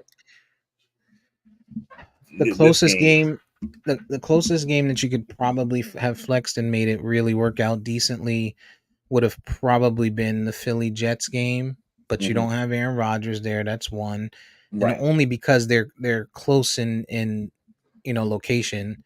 for the most part. Other than that, I mean, Carolina, Miami, but that's going to probably be as much of a blowout as the Buffalo Giants game. Bears, Minnesota, meh. Cincinnati, Seattle, sure, but that's a lot of time difference. You know what I mean? You're already Yeah. dealing with time zone differences with those teams. So yeah, I don't know. How you could have made that. Maybe Detroit, Tampa, right? You could have potentially made that happen, but yeah, that's it's unfortunate. It's gonna be a shitty ass game tonight. To end Sunday. Tyrod Taylor, like, come on, Yeah. man. Then tomorrow night we get the Monday night special. Cowboys go into Los Angeles to play against the Chargers. No Leighton Vander Esch. Eckler is expected to be back. Who knows? Who knows? Who knows what Dak shows up? Who knows? I mean, we know which McCarthy is going to show up. It's going to be a shitty ass head coach with no time management. So hopefully Dan Quinn can make it happen, because that's ultimately what we're going to run into. We're going to have to hope Right. for that in order to win this game. Right. I think that you guys get it done. I've been on record of saying I think Justin Herbert is extremely overrated. I think that he gets a lot of undue praise. You look at this guy over his 4 years in the league, and I have to ask myself all the time, like, what has Justin Herbert done to be deserving of the amount of praise that he gets from the media?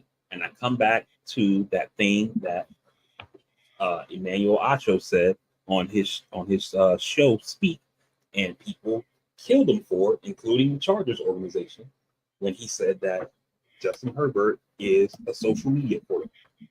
He's the guy who they're going to put up clips of him throwing the ball 300 yards in one swing of his arm, but they're not going to win. And it's like, okay, yeah, Grady threw it 80 yards, but what did that get you? And I don't know. I'm not saying he's not the guy, but I think he is extremely overrated, like I said. And I think the Cowboys win this game even on the road. Justin Herbert is a fantasy quarterback. This guy throws for shitloads of yards. He's constantly throwing the ball, and because of that, I think that's why he gets a lot of a lot of hype. Mm-hmm. I think he's a good quarterback. I think he's a pretty good quarterback. I don't know if he's as good as, we're seeing this year. I don't know if he's as good as what people were thinking or thought for the last few years, including myself. Like, I thought this guy was, the next coming. But looking at this year, not so much, right? He does make some good big passes, but he also has a Keenan Allen, right? Like, when you have a Keenan Right. Allen, you should be able to make those passes. He's got an Austin Eckler who, again, I think that's similar to Brock Purdy, right? When you have these playmakers, it's not really your talent that's going to be what's getting it done as much as your ability to just get the ball to these guys in the right situation where they can take the ball and make it happen, right? Eckler catches a pass and he runs for 50-yard touchdown. You know what I mean? And it looks like, oh shit, Justin Herbert just threw a 50-yard touchdown. No, he threw a 5-yard screen, 5-yard out route to a running back who made it happen. So yeah, I think you're onto something there. Obviously I have to pick the Cowboys, so I got the Cowboys winning it. Um, we'll see. We'll see. We'll see. I think that, again, it's going to be a Cowboys defensive game, or we'll wake up Tuesday morning and be like, oh, maybe we're too rough on Dak Prescott, because he'll have one of those games, right? And then we'll go into the bye, and then the week after, who knows what'll happen, right? You just don't know what you're going to get. I So, mean, he's definitely due for a game, and the Chargers are giving up points like crazy. So right. if I was gonna say if there's a game for it to happen, which it was supposed to be the Arizona game, but this is definitely another one of those games for if Dak is like due for a game. This is another one of those opportunities where they give up a lot of points. Yeah, not only is it if there's a game for it to happen. But if there's a game for it to happen with the right narrative, right? It's not like a shitty ass Houston team that he would go out and beat. He would be going out and matching up with Justin Herbert and the Chargers, who people, are still sold on for the most part as, potentially being able to get done, especially because the division's ass. Right. Well, with the exception of Kansas City. But Yeah. um yeah, so we'll see. We'll see. Hopefully they'll get it done. And if they don't, then hopefully I don't have to deal with Mike McCarthy the rest of the season. Yeah. I just pulled up the stats here, and Chargers are second to last in total defense. They give up 404 yards a game, and they've given up 12 touch. They've allowed 12 touchdowns. Yeah. I'm gonna I'm gonna write a little letter to Jerry Jones, clip up the clip about Mike McCarthy and tag him every day if we lose this game. Yeah. Whoa. Until I did not. Holy shit. that- The Browns going through week 5 are number 1 in total Defense. defense. Mm-hmm. Holy shit. I didn't see that coming. I mean, we talk Yeah. about the Cowboys and the 49ers. I didn't. Wow. Yep. I mean, but hey, numbers don't lie, but they don't tell the whole story. Exactly. Exactly. But that defense is good, man. I mean, they find ways to get it done. But we go see today. We go see today. Miles Garrett might have a little bit. Hopefully, he'll have a little bit more success getting to Brock Purdy. But nonetheless, no Deshaun Watson, no Nick Chubb. Like, I don't think it really matters Yeah. with these Yeah, guys. I'm running through the numbers. Their Browns are 1 in total defense, and they're 1 in pass defense. They're only allowing 125 passing yards a game and only 3 passing touchdowns. Wow. Yeah, I mean, granted, look at who they've played though. Also, right? Like, True. I want to say True. they played Baltimore. They played all 3 division teams, right? So they played the Bengals, who were absolute shit when they played them. Look like absolute shit. They played the Steelers, they played Tennessee, and they played Baltimore. So when you talk about passing yards, aside from Joe Burrow, that's probably the Yeah. only team I really would have been concerned with up to this point. And they got Burrow's number for some like Burrow loses against them consistently. The same Yeah, way Lamar seems to not be able to beat the Steelers, they consistently lose against the Browns. yep. All right. Well, that's the picks for week 6 in the book. I watched last night. I watched yeah, my brain is all messed up today. I got brain fog right now. What did I watch last night? Shit, what you been watching? Let me try to remember what I watched last night. I watched two one new thing. I watched 2 things I haven't seen, but one was new to me. I One remember. which has Jada Pinkett in it. Actually, I watched Collateral, the Tom Cruise Jamie Foxx joint. Hmm. That movie actually came out when I was in Iraq, and when I got back, I think I rented it on Netflix, like back when you used to get the Netflix joint mailed to you, and I just like never watched it and sent it back. And or I think I don't know. I remember seeing the beginning because I think I fell asleep on it, but I've never seen the whole thing. So anyway, Right. it was on Netflix, so I watched that, and I thought it was pretty good. I see why people talk about it or whatever, but I thought it was interesting that it had Jada Pinkett in it. I didn't remember it from the I saw it the first time I fell asleep, but I thought it was interesting that I'm seeing her in a movie, given that she was in the news this week. Um, Yeah. and then I watched the new Jamie Foxx joint, the Amazon movie, Burial, Ah, I was gonna with watch that. with Jamie Foxx and Tommy Lee Jones. Yeah, it's a pretty good cast. Jamie Foxx, Tommy Lee Jones, Journey Smollett is Smollett. in it. Hmm. Um, and then they also got I don't know his name, but I've seen him in a couple of things. He's like an up and coming actor, a black dude. Um, um, I'll find his name in a second.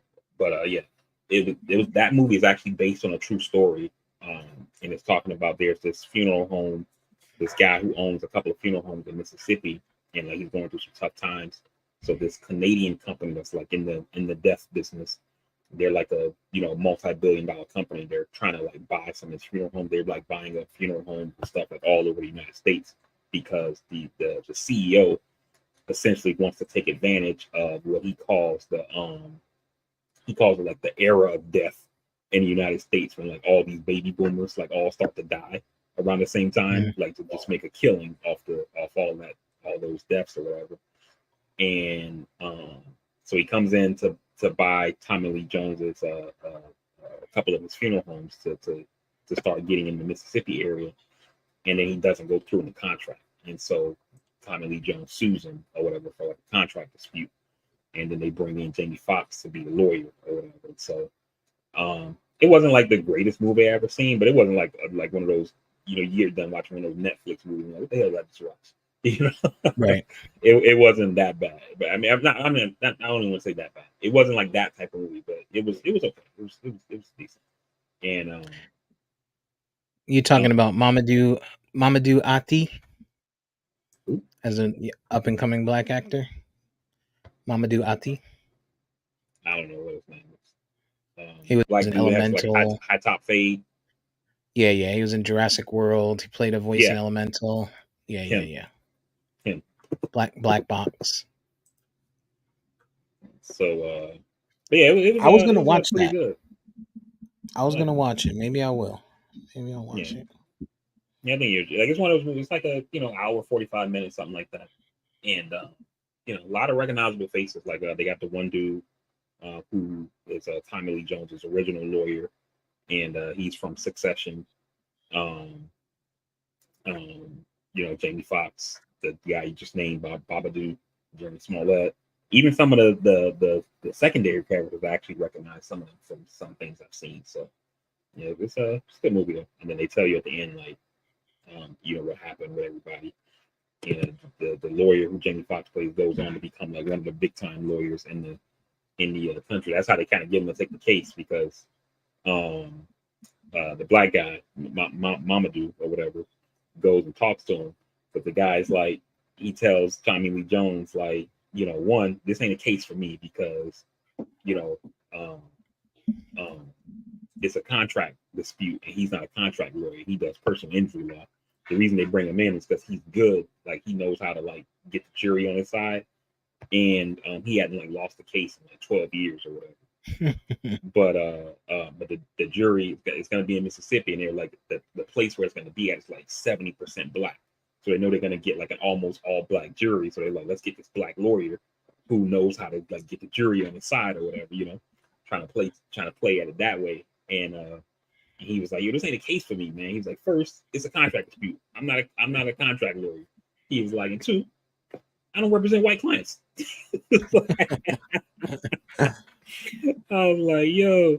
And then the dude goes and tells him, like, man, you could become this case right here could make you one of the preeminent like black lawyers or whatever. He's like, I'm talking about Thurgood Marshall, and Jamie Foxx character's kind of looking like, okay. And he names like some other like big time black lawyer because this whole thing takes place in the 90s. And Right. he names another black lawyer, and Jamie Foxx is like, okay. And he was like, and I'm talking about, and like Jamie Foxx looks at him and he's like, Johnny motherfucking Cochran. And he's like, he's looking like, oh shit. It's almost like that. Remember in Django, and when he's like, first you have my curiosity, now you have my attention. Yeah, because he definitely like perked up when he said that shit or whatever. It was good. I liked it. I like Jamie Foxx, man. Yeah. Um, I'm gonna check it out. I actually scrolled by it last night. I opened up the Amazon app to watch it, and Mm-hmm. then I came out of it and I went to another app and I watched Gran Turismo because I've been wanting to see that.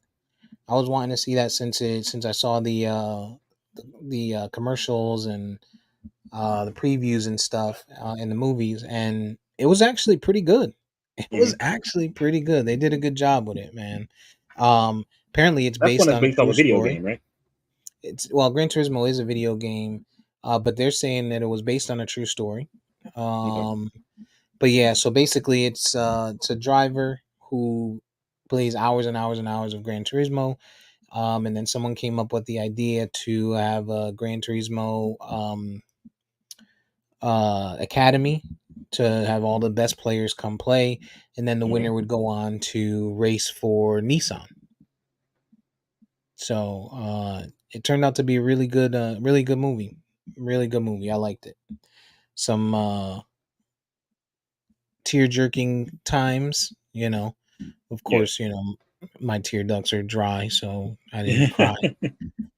But but yeah, definitely some good some happy parts and some sad parts, and it was a good movie, man. Some ups and some downs. Definitely watch it if you get a chance. Yeah. That's an Amazon joint too, right? It was in the movie theater, Oh, and okay. All right, I I got you. I'm tracking yeah, I didn't watch it on Amazon it. though. I'm tracking. That's really all I've had a chance to watch this last week. I didn't even get to watch my shows this week. I didn't get to see the challenge, Jersey Shore. Like, man, I'm gonna have to catch Yeah. up. Still, I'm up on all the shows. Oh, I haven't mentioned. I keep forgetting to mention. I'm watching all my regular stuff, but Billions also came back. I mean, it's been back. I just haven't Mm, mentioned it. I think yesterday was. I think it's up to episode 9, I want to say, but this is the series finale. This season I haven't enjoyed as much as I've enjoyed some of the past seasons. One, the guy who they used to replace the guy who plays Bobby Axelrod, like the main, I guess, villain you would call him. Um, when Damien, whatever his real name is, left the show, the guy they replaced him with, the new guy who plays Mike, he's just not as likable to me as Bobby Axelrod character. So I already didn't like him to begin with, and now they brought back Axe, but he's like in a supporting role. He's not like a main character. I think he's only been in 2 episodes of the 9 episodes so far, and then based on the way this past episode ended, he's going to be in the next episode for sure. And I'm assuming they'll probably have him in the final 3 to close out the series or whatever. But it's a yeah, shame I'm when you have a series that does so well, and then on the last season, you're like, okay. yeah, and I think it's just we talk about this all the time about shows going too long, and the guy who Koppelman, the guy who created this show, I've seen an interview with him where he talked about they thought they were going to tell this story over 4 seasons, and then um now this is season 7, you know, Right. and so it's things are getting stretched out, and so a lot of people left not a lot of people left, but like the main, like you've had Axe, who was the bad guy in the show, he left, and then the lady who plays his wife um, in the show,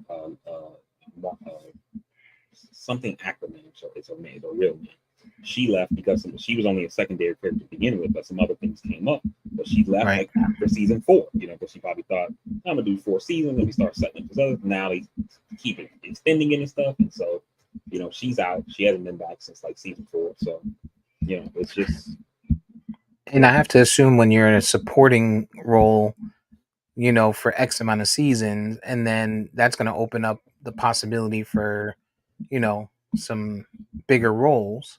right. Um, then yeah, then of course you would take off and go do that. So, Hmm. um, but I have to go back to Billions. I'm probably just gonna wait for it to finish. Billions, Succession. Those are gonna have to be like maybe during the 2 weeks for Christmas this year. That's maybe those will be what I watch. Oh Yeah, damn it. I would Because say I'm start with Succession, because that, I mean, one is shorter. It's only 4 seasons, so you can get through it faster, and it's going to be better. Just like I've been singing that show praises since episode 1. You know, great acting, I wish I great had writing. stuck with it, man. Because I So remember the night that it started, and I was like, "All right, boop, let's watch it." And we yeah, watched it, and then we didn't fucking stick with it. I wish I had. hmm really, really, really good show, man. I kind of want to watch it again, but it's too soon at this point. Let it sit for it. You know what I've been thinking about watching? It's like I keep telling myself not to, but I keep almost like starting to watch. Like, That's like me with the Sopranos. Every day I open up Instagram and I see the Sopranos page that I follow, and I'd be like, you know what, fuck it, I'm gonna just go watch some Sopranos. Oh man, I love that show, man. yeah, me too. Um, what else? Anything else to speak that's worth speaking to? NBA's Um, coming back. Preseason's yeah, here. Wemby looks unguardable. Kid is freaking he huge. looks good, man. He looks good. You know, I gave him some shit after that first game he played, but you know, one game doesn't make a career. But yeah, he's It's, been looking nice. But I mean, it's the preseason, but we'll see. But you know, he looks nice. they just benched your boy Tannehill. Either that or he got hurt, but he's out. Yeah. Pop, I mean, you know, Oh no, it's looking like, he's getting carted off. oh wow, you're starting So to wonder. he's standing up, but it's probably like an ankle or something. Yeah, I was starting to wonder, like with Pop, like is he getting to the point of like you know with Belichick? And obviously, I don't, you know, it's not like was it Timmy or was it Pop? Like you know, Pop's the guy. But I mean, they just haven't been good in a while, so it's almost like how long they gonna let this thing go before they say, okay, let's go into movie. Pop's already old, you know, he had a career, and now they got Wendy, and it seemed like was Pop about to get a second win. Like, Refreshed, you yeah. know what I mean? So I feel like Popovich was probably going to be out. Um, and then they got that pick, and he was probably like, "Yo, I'll stay, but you got to go get this guy. Like this is our pick." yeah, You know, and which I mean, I don't think there was any other. There was, you know, but he was pretty much clear cut. He should have been the first pick. right, But I'm interested to see what he does with it. It's they got some young kids over there, Keldon Johnson and some other guys that are pretty decent in San Antonio. So it'll be interesting to see what they do. Obviously, we'll be watching the Lakers as usual. The Celtics hired Jeff Van Gundy as an advisor. yeah, Um, so that should be interesting. They got. I mean, people sleeping, but I think a lot of people forgot Porzingis is over there. When healthy, he's pretty okay. yeah. So add him It to almost, the other two and Drew. yeah, Jalen Brown and Tatum. It almost seemed when I saw that Van Gundy thing as a consultant, I was like, I wonder they're trying to like you know get Joe Mazzulla some help. Be like, dude, what the hell are you doing, man? Or Mhm. if they have like a you know Pat Riley, Stan Van Gundy situation, like, all right, let's bring in JVG. So Either that or they bring in Van Gundy, and he's their gateway to Mark Jackson. You know, this is your guy, this your man's. Brings your man's in here. Let's see what he could do if mhm, homeboy can't get it done. right, So, it's but yeah, still some time before NBA gets in swing. We'll get to some projections there and probably in future episodes. But it's coming, man. Fall time is here. It's time to sit inside, watch sports, relax, and chill. yep, absolutely, absolutely. All right. Well, I don't have anything else. If you have anything else, I'll leave it to you to you can lead us into it. If not, then you can lead us out of here. Um, everybody, we definitely appreciate you guys for rocking with us this week on this week's episode of the podcast. Like we always say, man, reach out to your folks, make that phone call, send a text message. You never know what's going on with folks. Tomorrow's not promised to nobody. So send a text message, make that phone call, let people know you're thinking about them. And as always, man, you guys can find this podcast on all podcasting platforms by searching at Catsworthy. You can also follow us on any of our social media by searching at Catsworthy. On Instagram, it's at Catsworthy_podcast. While you're there, you can leave a like, comment, subscribe, follow, tell a friend, help us grow the audience. We very much appreciate it. And for anybody who listens live, we definitely appreciate you guys taking the time out of your weekend. For the folks who listen to the episode post, we appreciate you taking the time as well. And until then, we will see you guys on the next episode of the Cast for the podcast. Hopefully with the 3-man crew, but you know we'll see. You know, depending on what time happy hour starting in Baltimore. But That's right. But besides that, man, again, we appreciate you guys. We love you.